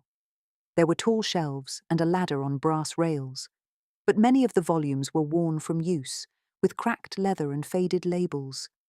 On one table lay poetry beside rent rolls, a volume of sermons beside a stack of bills tied with string. Ravenshaw Hall, Clara thought, did not hide where it had been mended. The room was lovelier for it. Lord Ravenshaw followed her gaze. My father bought books to furnish a room. I keep them because some are worth reading. He glanced at the ledgers beside them. The ledgers are less ornamental, but more persistent. Clara smiled faintly. Persistent? They appear in every room where I attempt to ignore them. She moved nearer to the table, careful not to disturb anything. I used to mend books for my uncle's housekeeper, cookery books mostly, a prayer book once, a dictionary with half the letter M loose from the binding. Half the letter M? Marriage, melancholy, and mutton were all in danger of falling out. He looked at her, then he laughed. It was not loud, but it changed his face so completely that Clara forgot, for a moment, what she had meant to say. I did not know you repaired books. There are several useful accomplishments that no one thinks to praise. Such as? Making a gown look newer than it is, copying letters neatly, making a little money stretch far enough that I was not scolded for needing more, knowing when to be silent. His amusement faded. That last skill is praised too often. In women without fortune, my lord, it is praised constantly. He looked at her as though every word mattered. And have you been silent often, Miss Winthrop? When silence was cheaper than argument. Rain tapped softly against the windows. For a moment, neither of them spoke. Then Lord Ravenshaw looked down at the book he had been mending. I begin to think, he said carefully, that my brother did not understand what he was asking you to bear. Clara's throat tightened. I begin to think he understood enough. Adrian's fingers stopped smoothing the paper into place. For one reckless moment, Clara thought he might say it. Julian is not worthy of you. But Lord Ravenshaw did not say it. He had no right to say it, and perhaps they both knew that. Instead, he pressed the strip of paper into place along the broken spine and said only, Then we must be certain you are not asked to bear more of my brother's choices. Clara looked at the cracked spine he had just bound together and wondered whether a future, once bent out of shape, could ever be made straight again. Outside, the rain streaked the window as the evening darkened. And for the first time since she had come to Ravenshaw Hall, Clara allowed herself to wonder whether she still wished to marry Julian.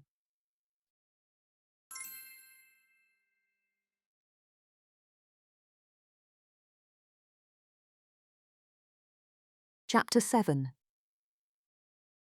A Letter to Bath. Morning dawned pale and colourless over Ravenshaw Hall. The rain had passed, and the house seemed quieter after Lady Marwood's visit, as though every room held its echo.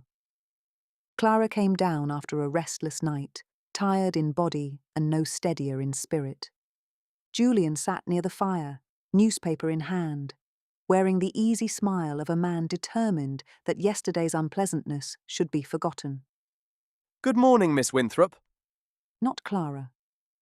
He had chosen the formality carefully, and she felt it. Good morning, Mr. Ravenshaw. Lord Ravenshaw came in and took his place without comment. After breakfast, Clara carried her sewing to the small parlour and let it lie untouched while Lady Marwood's words returned to her. A sweet temper is useful when arrangements must be made quickly. The insult had been dressed as politeness, and Julian had let it stand. Lord Ravenshaw had answered. He had made the insult seem smaller. That was a dangerous comfort to remember. Julian wrote before noon in the breakfast parlour. Mr. Penrose. Julian paused. Too abrupt. Men with money liked deference. It allowed generosity to feel like command. He drew another sheet toward him and began again. My dear Mr. Penrose, as my marriage to your niece is now so near, and as Miss Winthrop is already received at Ravenshaw Hall as my intended wife, I hope you will forgive me for raising a practical matter that can no longer be delayed. Julian paused, considering the line. No longer be delayed. That was good. It had the useful air of necessity. He continued.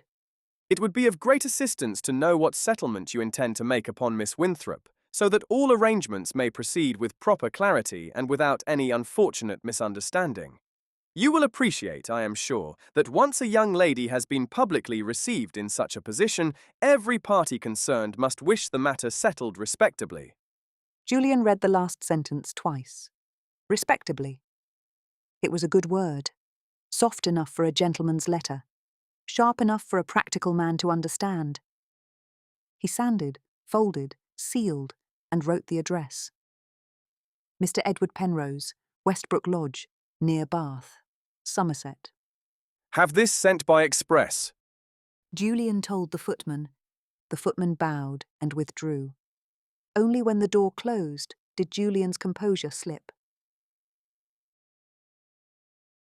Adrian had spoken to Martin, the butler, on the afternoon of Julian's return. Any letter Mr. Julian gave to be sent was to be brought first to Adrian. Any reply from Mr. Penrose was to be brought to him as well. Today, Martin came to the estate office with a sealed letter. Mr. Julian has asked that this be sent, my lord. Adrian's gaze moved to the address, written in Julian's hand. Mr. Edward Penrose, Westbrook Lodge. Clara's uncle. Adrian said nothing for a moment. By ordinary post? No, my lord, by express. Of course. An express was not inquiry. It was pressure. He did not break the seal. He did not need to. The purpose was plain enough. Send it, Adrian said. And make certain the instruction is understood below stairs. Any letter Mr. Julian gives to be sent is to come to me first. Any reply from Mr. Penrose is to be brought to me directly. Martin bowed and withdrew.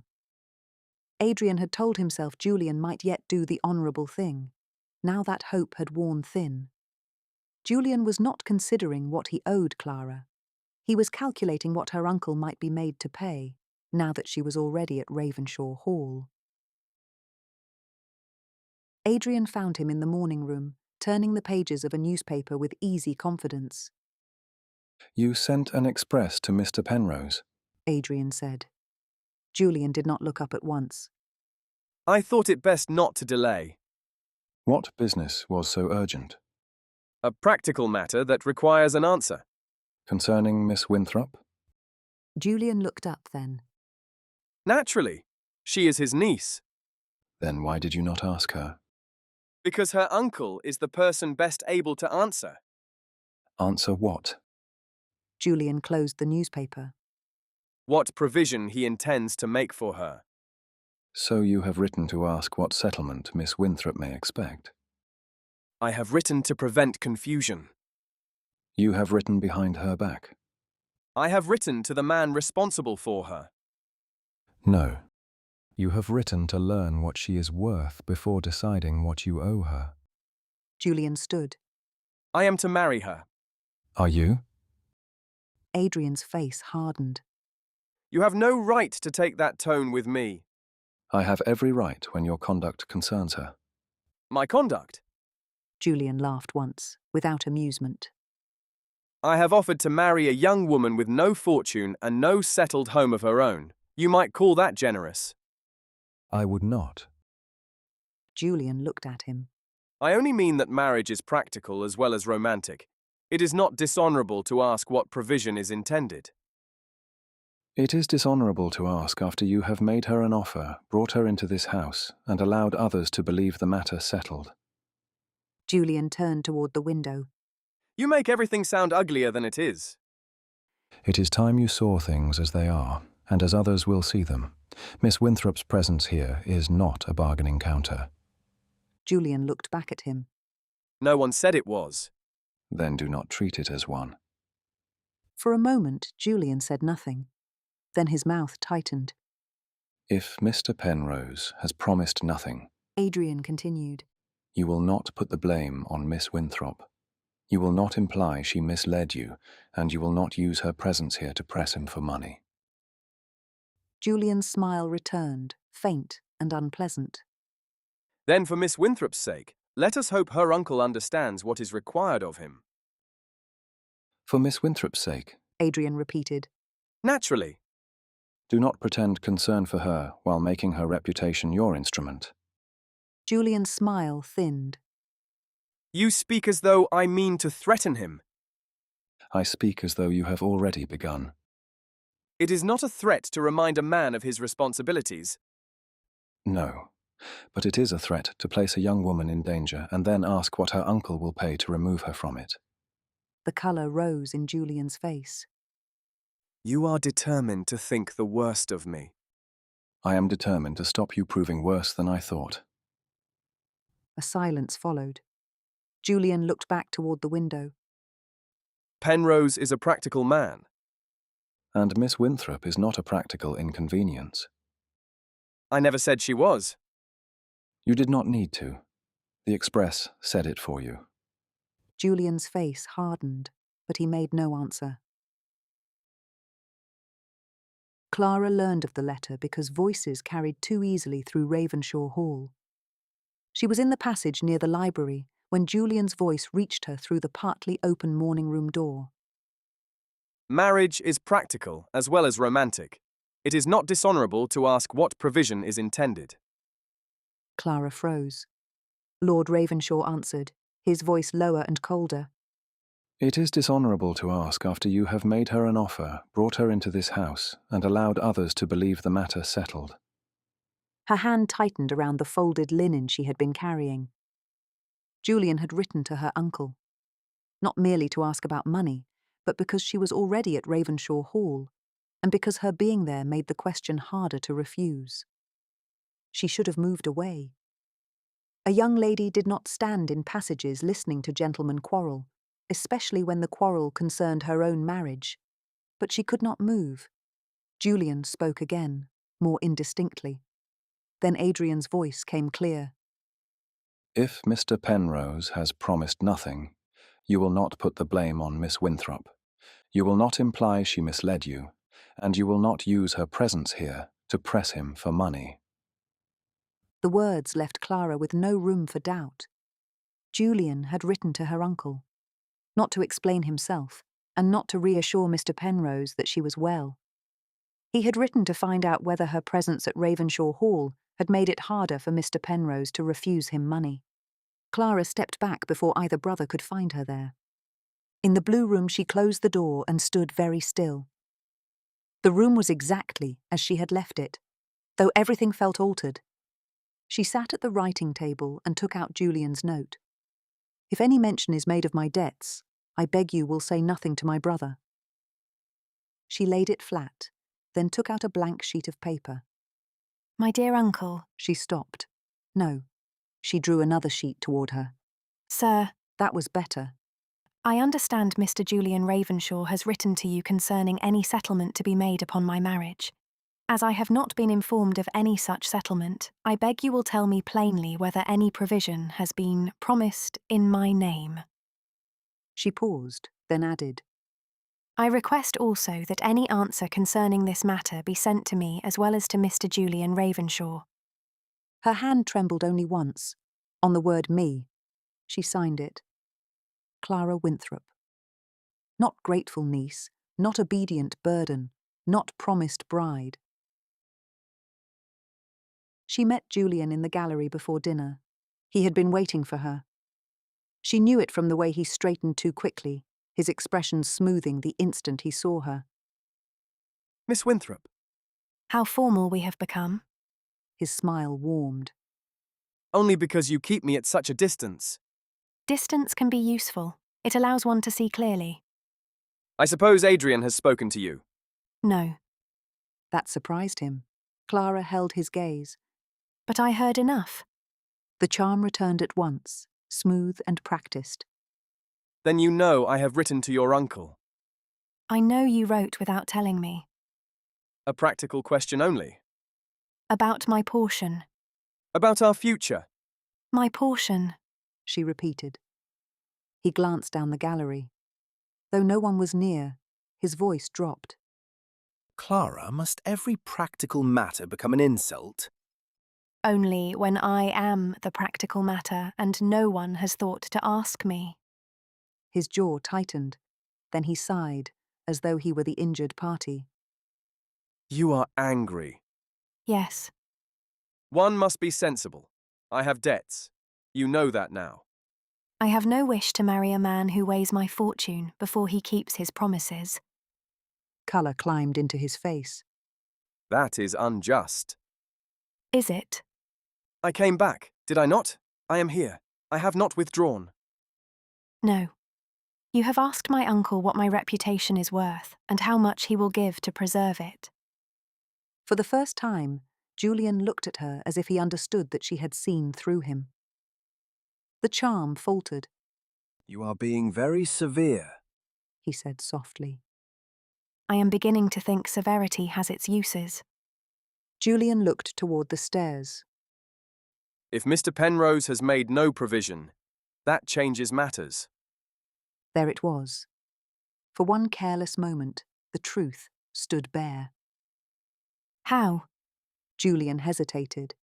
How does it change matters, Mr. Ravenshaw? This is not a conversation to hold in a passage. Then speak plainly enough that it need not take long. He drew himself up. It would be difficult to begin married life under such uncertainty. Your uncertainty.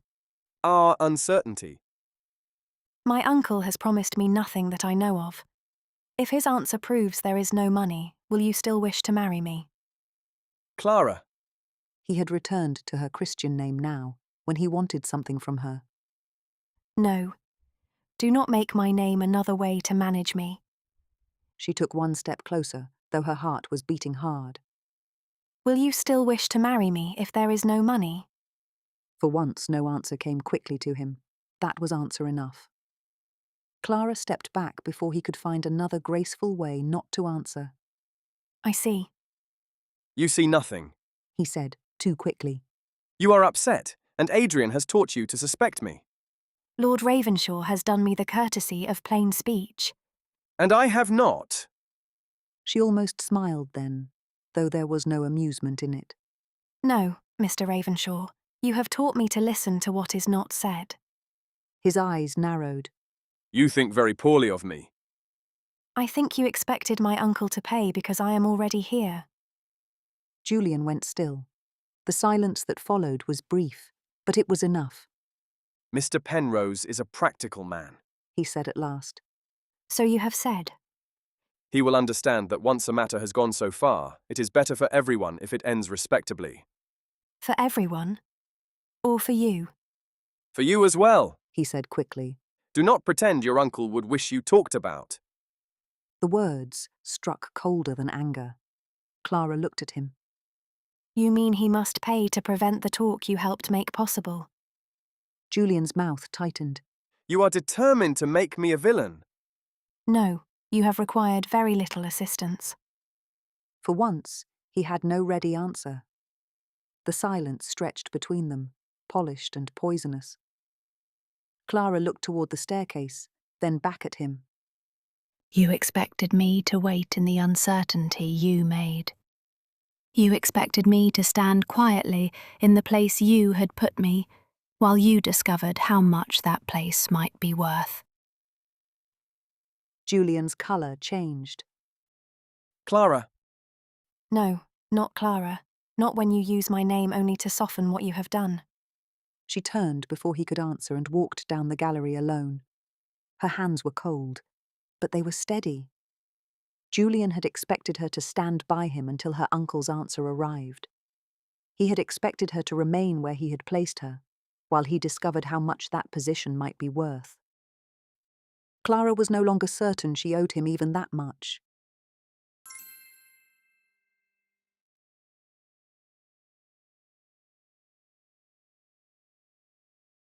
Chapter 8.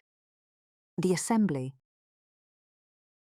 Lady Ravenshaw received the invitation at breakfast. It arrived on a small silver tray sealed in dark red wax, severe before it was even opened. Lady Ravenshaw broke the seal, read the note, and summoned a smile with an effort Clara could see. How very kind. Lady Marwood is holding a small assembly this evening. Music, cards, a little dancing. Nothing grand. Julian looked up from his coffee. Lady Marwood never does anything without a reason, Mamma. She has invited us all, Lady Ravenshaw continued, as if she had not heard him. It would look very particular to refuse. Besides, it will give Miss Winthrop an opportunity to meet her future neighbours. Clara's fingers stilled on her teacup. Lady Ravenshaw glanced at Julian with anxious hope. And perhaps, if the evening goes well, we might allow the engagement to be known more generally. Nothing ostentatious, of course, only a word here and there, so there can be no more misunderstandings. Lord Ravenshaw said nothing, but his expression changed by the smallest degree. Julian leaned back in his chair. Mamma is right. Nothing quiets gossip like giving everyone a clear view of the problem. That is not what I meant, Lady Ravenshaw said. No. Lord Ravenshaw replied. But it may be what Lady Marwood means. Lady Ravenshaw's hopeful expression faltered. Adrian, we cannot behave as though Miss Winthrop has something to hide. Clara looked up then. I have nothing to hide, ma'am. The room went still. Julian turned his smile toward her. There, Miss Winthrop has more courage than any of us. It was meant to sound admiring. To Clara, it sounded more like relief. If she was willing to face the neighbourhood, Julian need not object. Clara set down her cup. Courage has very little to do with it. I have done nothing wrong. No one supposes you have, Lady Ravenshaw said at once. Lord Ravenshaw's gaze moved briefly to Julian before returning to his mother. No, they ought not. By evening, lamps burned throughout Ravenshaw Hall against the wet dusk. Lady Ravenshaw sent her own maid to assist Clara, a kindness Clara accepted with more gratitude than ease. With the maid's help, she dressed slowly and carefully in her best gown, a pale grey silk that had been turned once and mended twice, but still looked well enough by candlelight. A narrow ribbon was fastened at her waist, her gloves were smoothed, and when the maid had gone, Clara stood alone before the glass. She was not someone's fortune, whatever Julian hoped. She was not a scandal, whatever Lady Marwood implied. She was simply Clara Winthrop, a young lady trying very hard not to be afraid. In the hall below, Lady Ravenshaw waited in lavender silk, nervous and hopeful. Julian stood beside her, handsome in evening dress, his smile bright and carefully flattering. When Clara reached the foot of the stairs, his gaze moved over her with careful approval. You look very well, Miss Winthrop. Again he chose the formality. Thank you. Lord Ravenshaw stood near the door, dark and still in his black coat and white cravat. His gaze rested on Clara, only briefly, but not carelessly. Something in his expression altered before he looked away. He had noticed how well the gown became her, and how much courage it had taken to come down and face the evening. Julian offered his arm, as propriety required. Clara placed her hand upon his sleeve. The drive to Marwood House was short, but the strained silences made it feel longer. Lady Ravenshaw filled them with talk of the roads, the musicians, the dampness of the night, and whether Lady Marwood's eldest niece would be present. Julian answered carelessly. Clara watched the carriage lamps slide over wet hedges and said very little. Lord Ravenshaw sat opposite her. Once, when the carriage jolted over a rut, Julian shifted away from the damp door to spare his sleeve.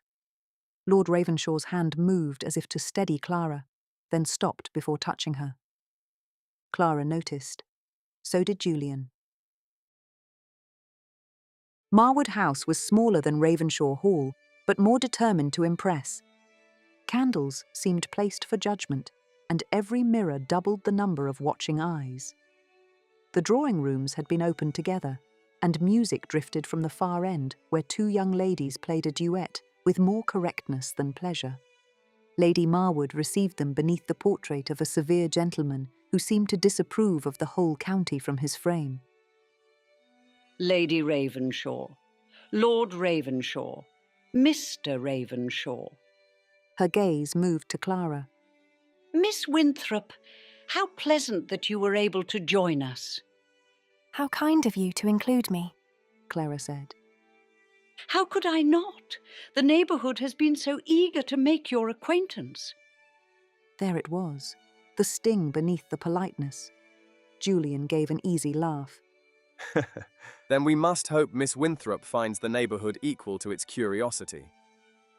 Curiosity is often misunderstood, Lady Marwood said. It can be a form of concern. Then your concern is remarkably industrious, Lord Ravenshaw replied. Lady Marwood's smile sharpened. How fortunate that Ravenshaw Hall is so well defended this evening. Clara felt warmth rise in her face, but she did not lower her eyes. You mistake me, Lady Marwood. I am not quite so fragile as that. For a moment, Lady Marwood looked genuinely amused. No, I begin to see that you are not. The music changed. Couples began to form, and only then did Julian turn to Clara. You will dance with me, I hope, Julian said, his voice carrying just enough for those nearest to hear. So this was to be part of the evening's display. Yes, Mr. Ravenshaw. His smile warmed just enough for the room to see it. They took their places. Julian danced beautifully. Clara could not deny it. His steps were light, his manners graceful, his attention fixed upon her whenever anyone might notice. Anyone watching would have seen a devoted fiancé and a fortunate young woman. Clara felt the calculation beneath every graceful turn. You are very quiet, Julian said as they passed. I am listening. To what? To what people say when they are trying not to say it plainly. His smile did not alter. That sounds like Adrian. The movement brought Clara close enough to answer. It sounds like experience. The next turn carried her away before Julian could reply. When they came together again, his voice was lower. You seem determined to think ill of me tonight. No, I am determined to think for myself. His fingers tightened briefly around her gloved hand before the dance turned them apart again. The dance ended, and Julian led Clara back toward the edge of the room with all the grace of a man who knew he had been watched. Lady Ravenshaw came toward them, her face bright with anxious purpose. Julian, my dear, this may be a good moment. Julian released Clara's hand. For what? Lady Ravenshaw glanced toward Lady Marwood, then back at him. Only a word, nothing formal. But if you were to let it be known that the engagement is settled, it would spare Miss Winthrop any further uncertainty. Clara felt Julian still beside her. This evening is hardly the place for formal declarations, he said lightly. Not an announcement, only an acknowledgement. Everyone is already wondering. Then everyone may continue to enjoy themselves. He smiled as he said it, but Clara heard the refusal beneath the charm. Lady Ravenshaw looked disappointed, though she tried to hide it. I only thought it might help. You always think kindly, Mamma. Lady Ravenshaw looked down. Of course, my dear. I did not mean to press you. A few paces away, Lady Marwood's fan stilled. She had caught the words, formal declarations, and needed very little more. Clara lowered her eyes to her gloves. Only a dance, then. Only a public show of attention. Enough for the room to understand that she belonged to the arrangement, but not enough for him to honour it aloud. Not a claim. Not an acknowledgement. Not even enough courage to say before others what he had already allowed her to believe in private. Later, Clara saw Julian near the far end of the room, half screened by a stand of ferns, speaking with a young woman in pale blue silk. The conversation was nothing, perhaps. A compliment on the music, a remark about the heat of the room. The sort of exchange no one could condemn if one heard only the words. But Julian was standing too close, and the young woman was smiling up at him as if he had made the evening suddenly more interesting. Clara watched him bend his head to answer her. He seemed at ease there, effortless, untroubled. Then he glanced across the room and saw Clara watching. His expression did not change. That was almost worse. He merely smiled, gave the young woman one last graceful word, and came away as though nothing in the world required explanation.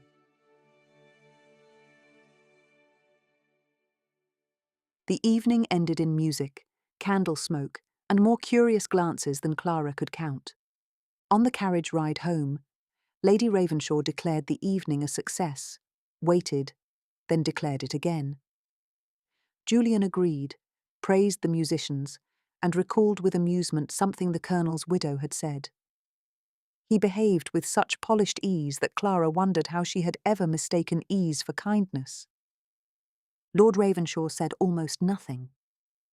When the carriage stopped before Ravenshaw Hall, the front door opened before the footman had finished lowering the steps.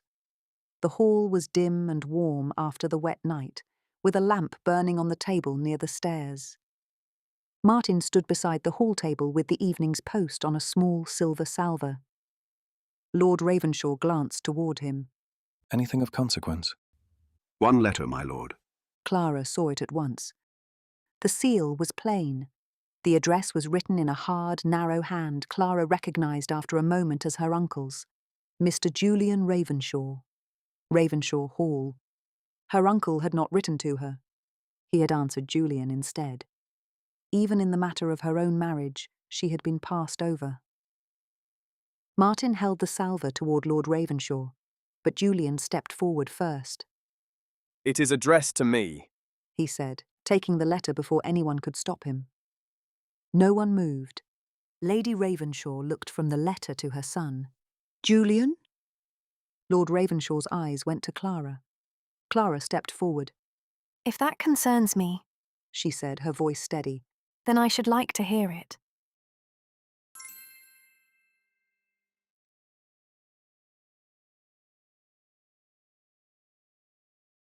Chapter 9. No settlement. For a moment, no one moved. The letter lay on the salver, small and plain, and already it had changed the room. It is addressed to me, Julian said. So it is. Clara replied. But if it concerns me, I will not be sent upstairs while gentlemen decide what may be told to me. Julian gave a small laugh. Surely we need not discuss private correspondence in the entrance hall. No, Lord Ravenshaw said. but we will discuss it. They went into the drawing room. The curtains had been drawn against the cold night, and the room was warm, though Clara felt none of it. Julian stood near the mantel with the letter in his hand. Mr. Ravenshaw, Clara said. please open it. His mouth tightened. It is private. If it concerns only you, then say so. No one answered. Julian broke the seal and read quickly, colour leaving his face before returning in a hard flush. Lady Ravenshaw whispered, Julian, what is it? He folded the letter once. It is nothing of consequence. Then you will not mind reading it aloud, Clara said. His eyes flashed. Lord Ravenshaw stepped forward. Read it. Julian laughed softly, without charm. Very well. Since Miss Winthrop insists upon bringing private matters before company. He looked down at the page. Mr. Penrose writes that he is surprised by my inquiry. He says he has promised no settlement. Miss Winthrop has no independent fortune under his control. He has supported her according to his duty as her uncle and sees no reason why the marriage should require further provision. He adds that Miss Winthrop's presence at Ravenshaw Hall does not oblige him to provide money he never promised. Lady Ravenshaw sank into a chair. Clara stood very still. No fortune, no hidden promise, only the truth. Julian went on, his voice flatter now. He will, however, provide a small sum toward wedding clothes if required. Clara thought of the pale grey silk, turned once, mended twice. A small sum toward wedding clothes. She did not laugh. Julian folded the letter again. There, you have heard it. Yes, Clara said. and I understand why you did not wish me to. Lady Ravenshaw lowered her handkerchief to her face. Oh, Julian! He looked injured.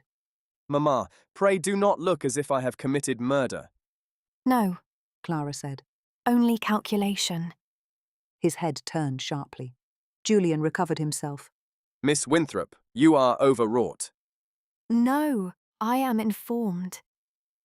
Julian lowered his voice. You cannot wish to make this uglier than it need be. I wish to see it plainly. Then plainly, He said, with sudden impatience. we have been misled. By whom?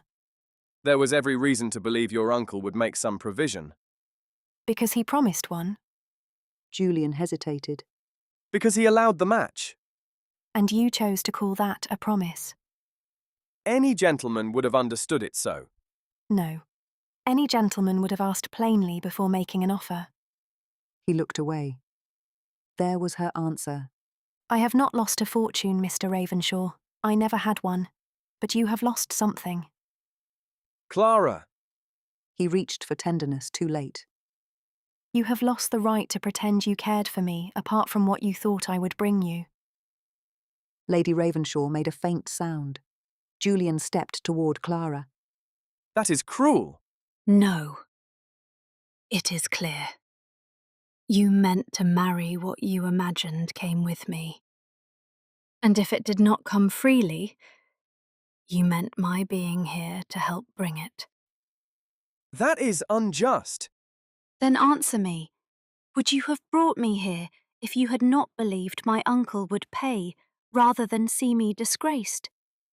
He looked at her, and she knew what his silence meant. There are practical considerations.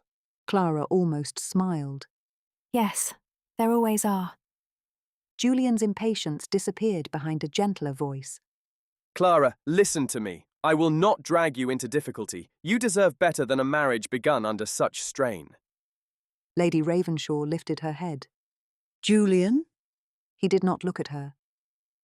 Surely Miss Winthrop must see that a prudent delay would be best. A delay. Clara repeated. For your sake. There it was. cowardice dressed as consideration. How long a delay? Until matters are clearer. They are clear. Until my debts are arranged. With what money? He flushed. You need not put it so coarsely. I think I must. Money is the only subject on which you have been plain tonight. Lord Ravenshaw stepped forward. Julian. Julian turned on him. This is not your quarrel. No, Clara said before Lord Ravenshaw could answer. it is mine. She looked at Lady Ravenshaw, and her heart ached despite everything. I am sorry, Ma'am. I know this pains you. Lady Ravenshaw reached out a trembling hand. My dear, I never wished you to be hurt. I know. She did know. Lady Ravenshaw had been foolish and hopeful, and love had made her blind, but she had not been cruel. Clara turned back to Julian. You wish me to release you. His expression shifted. I did not say that. No, you would prefer that I say it, so that your honour remains tidy. That is unfair. Then say you wish to marry me. He was silent. Lady Ravenshaw closed her eyes. Clara drew a steadying breath. Very well, I release you from the engagement, Mr. Ravenshaw. Julian stared at her, as if she had denied him the pleasure of arranging his own retreat. There is no need to speak of release. A delay would be kinder to everyone. Kinder to whom? To you, certainly. No, kinder to you. You want time enough to tell the story in a way that favours yourself. His mouth tightened. You are angry now. Tomorrow you may see the wisdom of it. Tomorrow I shall still have no fortune, and you shall still have asked what I was worth before deciding whether you wish to keep your promise. I will not have it said, Clara continued, that you withdrew because I deceived you, or that I encouraged expectations I never possessed, and I will not have it said that I ended the engagement on a whim. What will you have said then? The truth, that the engagement ended because you discovered I had no money, and I discovered I had no wish to marry a man who minded that more than he minded losing me. No one spoke. Julian looked pale with anger now. You will ruin us both. No. Lord Ravenshaw said. She has just refused to let you make her ruin useful. Julian left the room first, bowing stiffly and saying he required air. No one believed him. When the door closed, Lady Ravenshaw began to weep. Clara went to her, surprising them both. I am ashamed, Lady Ravenshaw whispered. I should have known. No one wished to know it, Clara said gently. Adrian remained near the mantel, his gaze lowered enough to give them privacy. At last, Lady Ravenshaw wiped her eyes. You cannot go back to your uncle tonight, nor tomorrow, perhaps. Nothing need be decided tonight, Lord Ravenshaw said. Adrian found Julian in the billiard room an hour later. Only one lamp burned on the side table. Julian stood by the window, though there was nothing to see outside but his own reflection in the dark glass. You will leave in the morning, Adrian said. Julian did not turn. Exile. How efficient. London, if you prefer, or the North Lodge, if you do not. But you will not remain here while Miss Winthrop is under this roof. Julian turned. How quickly she has become your concern. She became my concern when you failed to honour the position in which you placed her. Honour. Julian smiled faintly. How fond you are of large words. That one should be plain enough. Julian's smile vanished. Adrian continued. You will not speak of her fortune. You will not imply she misled you. You will say that Miss Winthrop behaved with perfect honour, and that the fault was yours. Julian's mouth tightened. You ask a great deal. Less than the truth. Adrian's voice hardened. If you had wished for certainty, you might have had Sinclair draw up the marriage articles before she ever came here. You did not. Julian gave a short, bitter laugh. Because I knew what would happen. You would have objected. Mother would have worried. Sinclair would have asked questions. Everyone would have discovered that I meant to marry a young woman without title or connection. His mouth twisted. Mother has been pressing Lady Cecilia Vane upon me for months. An earl's daughter, poor as a church mouse, but respectable. You would rather see me ruined respectably than solvent with a bride of my own choosing. No, Adrian said. we would not have objected to Miss Winthrop had there been true feeling in it. We would have objected to your debts, your secrecy, and your hope of solving both with her money. Julian's jaw set. And if there had been no money, Adrian continued. you meant her arrival here to do the work for you. Julian looked at him sharply. Adrian did not look away. You meant Mr. Penrose to understand that once his niece had come to Ravenshaw Hall as your intended bride, he would have to provide something or see her talked about. Julian's expression hardened. Penrose is a practical man. So you made Miss Winthrop's reputation part of the bargain. I meant to secure the match. You meant to make her vulnerable enough that her uncle would pay to protect her. Julian said nothing. Do not dress this as romance thwarted by family pride. Adrian continued. You avoided the solicitor because a proper contract would have exposed the truth. You meant to bring Miss Winthrop here first, place her reputation in danger, and leave her uncle to choose between paying you and seeing her ruined. For a moment, Julian was silent. Then some of the colour left his face. Do not tell Mamma that. Adrian's eyes narrowed. Julian looked away. She need not know all of it. She knows enough. No. Julian's voice lost some of its polish. She knows I was foolish. She knows I was in debt. She does not need to know I thought so far ahead. That you planned it. Julian flinched. That I was desperate. Desperation may explain it. It does not excuse it. Call it what you like, Julian said more quietly. It would break her heart. She is heartbroken already. Then do not make it worse. Adrian was quiet for a moment. When he spoke, his voice was colder. You are still asking someone else to hide what you have done. Julian's mouth tightened. I did not set out to hurt her. No, that would have required thinking of her. Julian flinched again. I will discharge only those debts that endanger the estate. Adrian continued. After that, you will live within the allowance I set for you. How brotherly. It is more than your conduct deserves. Julian said nothing. Adrian turned toward the door. Be ready by 10. Adrian. He stopped, but did not look back. Julian's voice dropped. Do you love her? For a moment, Adrian could not answer. His hand tightened around the door handle. She is free of you.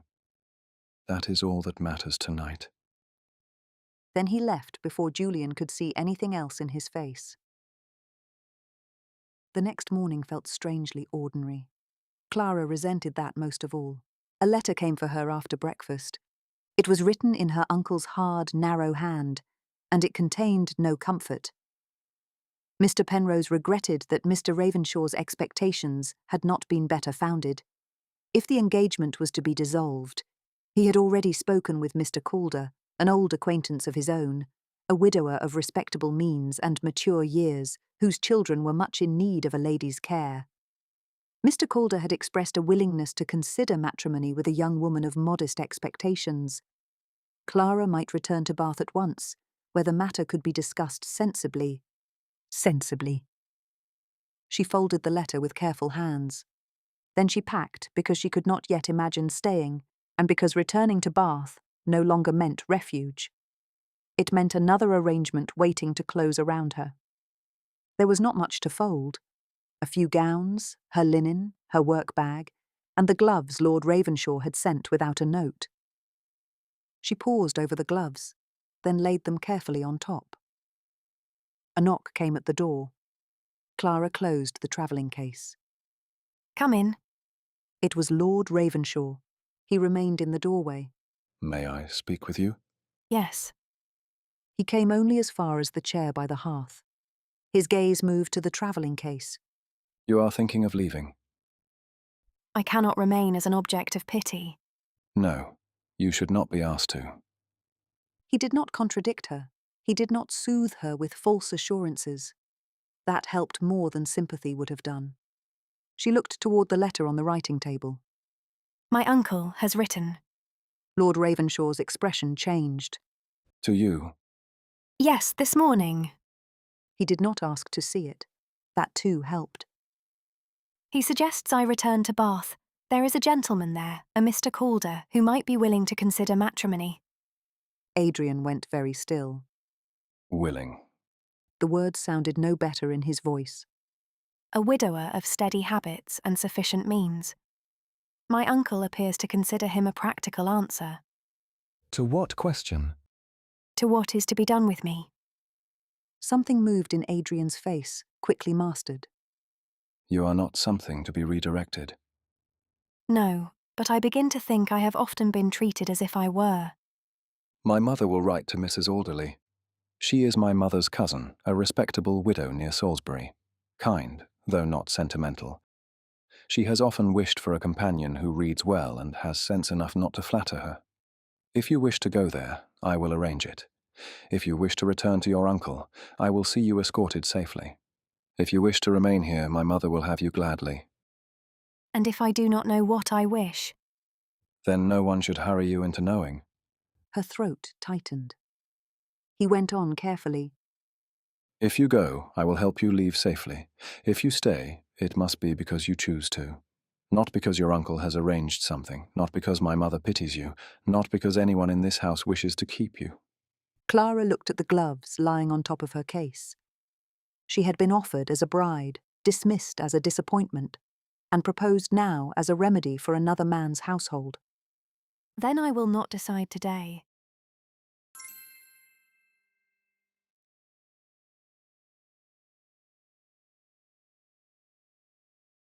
Chapter 10.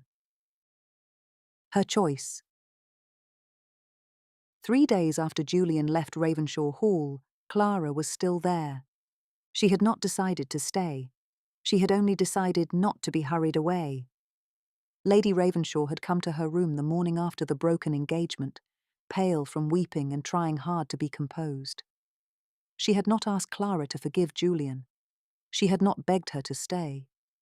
She had only sat near the hearth, folded her hands tightly in her lap, and spoken with such humility that Clara could not keep her anger neatly in place. My dear Miss Winthrop, She had said, you must not be hurried from this house because my son has behaved badly in it. Clara had not known how to answer. I have written to Mrs. Alderley myself. I have every reason to believe she will receive you if you wish to go to her. But until her reply comes, you will remain here as my guest, not as Julian's intended, not as anyone's obligation, as my guest if you can bear it.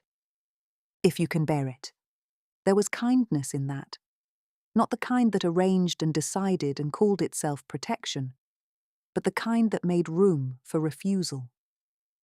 So Clara had agreed, not to stay forever, nor even to stay long, but to remain until letters could be exchanged and she could decide what came next. A carriage had taken Julian away before noon. Clara had not watched it leave. She had heard the wheels on the gravel, then the fading rhythm of horses, and had sat very still until there was nothing more to hear. In those 3 days, the house changed. Not in any way a stranger would have noticed. The chairs stood where they had stood before. The fire was still lit in the drawing room. The footman moved with the same careful quiet. But the house no longer seemed braced for Julian's next entrance. Lady Ravenshaw spent the afternoon in her sitting room, writing letters with a steadier hand than Clara had expected. Lord Ravenshaw was absent from luncheon.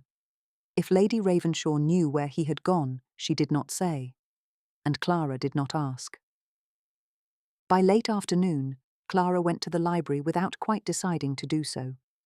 It was quiet there, and no one asked her to be grateful, brave, or resolved. The fire was low.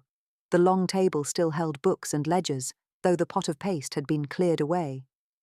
On the table lay the volume Lord Ravenshaw had repaired, its cracked spine now held together by a neat strip of paper. Clara stood beside it for a moment, looking at the join. The repair did not hide the damage. It only allowed the book to open again. For now, that seemed enough. Miss Winthrop. She turned.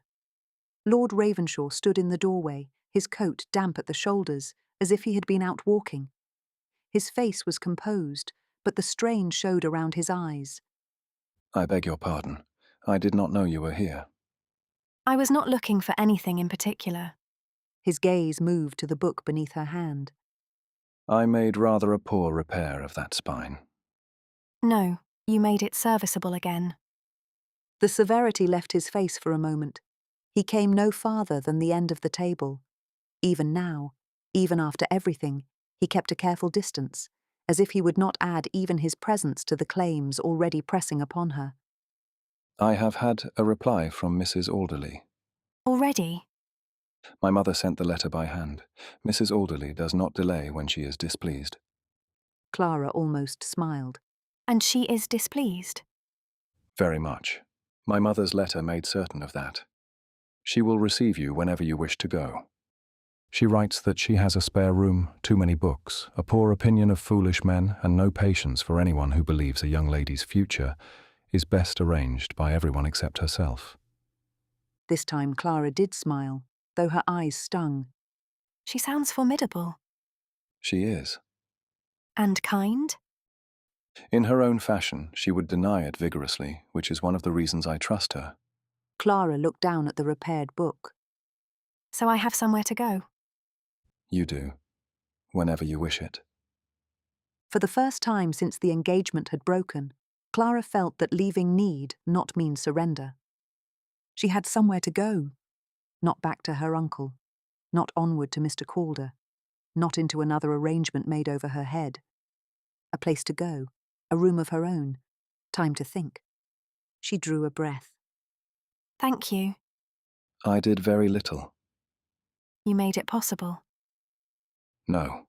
He said quietly. You did that when you refused to let my brother decide how the matter would be told. The words settled between them. Not praise exactly, but recognition. Outside the library windows, the garden had turned silver with frost. The last light clung to the gravel paths and edged the bare branches in a cold gleam. Clara looked toward the garden. May we walk? The terrace, perhaps, Lord Ravenshaw said. It will be dry under the stone arcade. Yes, the terrace would be pleasant. They walked out through the glass doors into the cold. The air struck her face, clean and sharp. Frost silvered the box hedges. The fountain basin held a thin skin of ice, and the gravel gave a faint crunch beneath their feet. For a while, neither of them spoke, though the silence between them did not feel empty. He looked at her then, and all the care in his face made her chest tighten. Miss Winthrop, I must tell you something, not to influence you, not to bind you, only because silence would no longer be honest. Clara stopped beside the fountain. Then tell me. He drew off his hat and held it in both hands. My regard for you is no longer something I can honestly call friendship. The words were quiet. There was no flourish in them, and no demand. Only the truth, offered plainly in the cold air. I did not mean for it to grow while you were promised to my brother. I say that not as an excuse, only so you understand that I am not offering you this as a remedy. Not because you need protection, or because the neighborhood requires quieting, or because it would put an end to what my brother began. He paused. I ask nothing in return for the telling. Clara looked at him through the fading light. And if I asked you to say nothing more? Then I would say nothing more. The answer steadied her more than any plea could have done. She turned toward the garden. She thought of Julian, his arm offered only when others were watching, his smile turned toward a room, his silence when she had asked whether he would marry her without money. Then she thought of Adrian's hand, stopping before it touched her in the carriage. His lowered gaze while Lady Ravenshaw wept. The quiet question, did she wish to leave? The difference had never been only kindness. It had been honour. Not the large word Julian had mocked, but the plain one Adrian had lived by. Clara's heart ached with fear. She was not afraid of him. She was afraid of choosing and being wrong, afraid of wanting something, and finding that love could still wound. I am afraid. I know. You cannot know. No, but I can believe you. That steadiness almost undid her. She looked down at the frost on the path. When I came here, I thought marriage was something other people arranged and a woman was meant to accept it with thanks. I thought gratitude was the safest thing I could offer. It is not. She looked up at him. No, it is not. They stood for a moment in the fading silver light, the house behind them, the cold garden opening around them. Then Clara held out her hand. Adrian looked at it as if it was something precious he had not dared hope for. Clara. This time, her name did not feel like a tactic. It sounded less like a claim than a hope. If you ask me now, I may still need time before anything is settled. I may still need to go away for a little while. Then you shall go. And you would not think my answer less certain? His voice was almost unsteady. No, I would think it yours. She smiled then, a small smile, a true one. Then you may ask me now. For a moment, he did not move. Then he bowed his head as if receiving something solemn. She placed her hand in his. He held it gently, not tightly, not as a claim, and bowed over it, his lips touching her gloved fingers so softly that tears burned behind her eyes. Clara Winthrop, will you marry me? Yes, but not as a rescue. No, never that. Not as an arrangement. Not as anything arranged over your head. As my own choice. His hand closed gently around hers. As your own choice. Behind them, Ravenshaw Hall glowed warm against the darkening sky. Before them, the path shone pale with frost, clear to the turn and hidden beyond it. Clara kept her hand in his.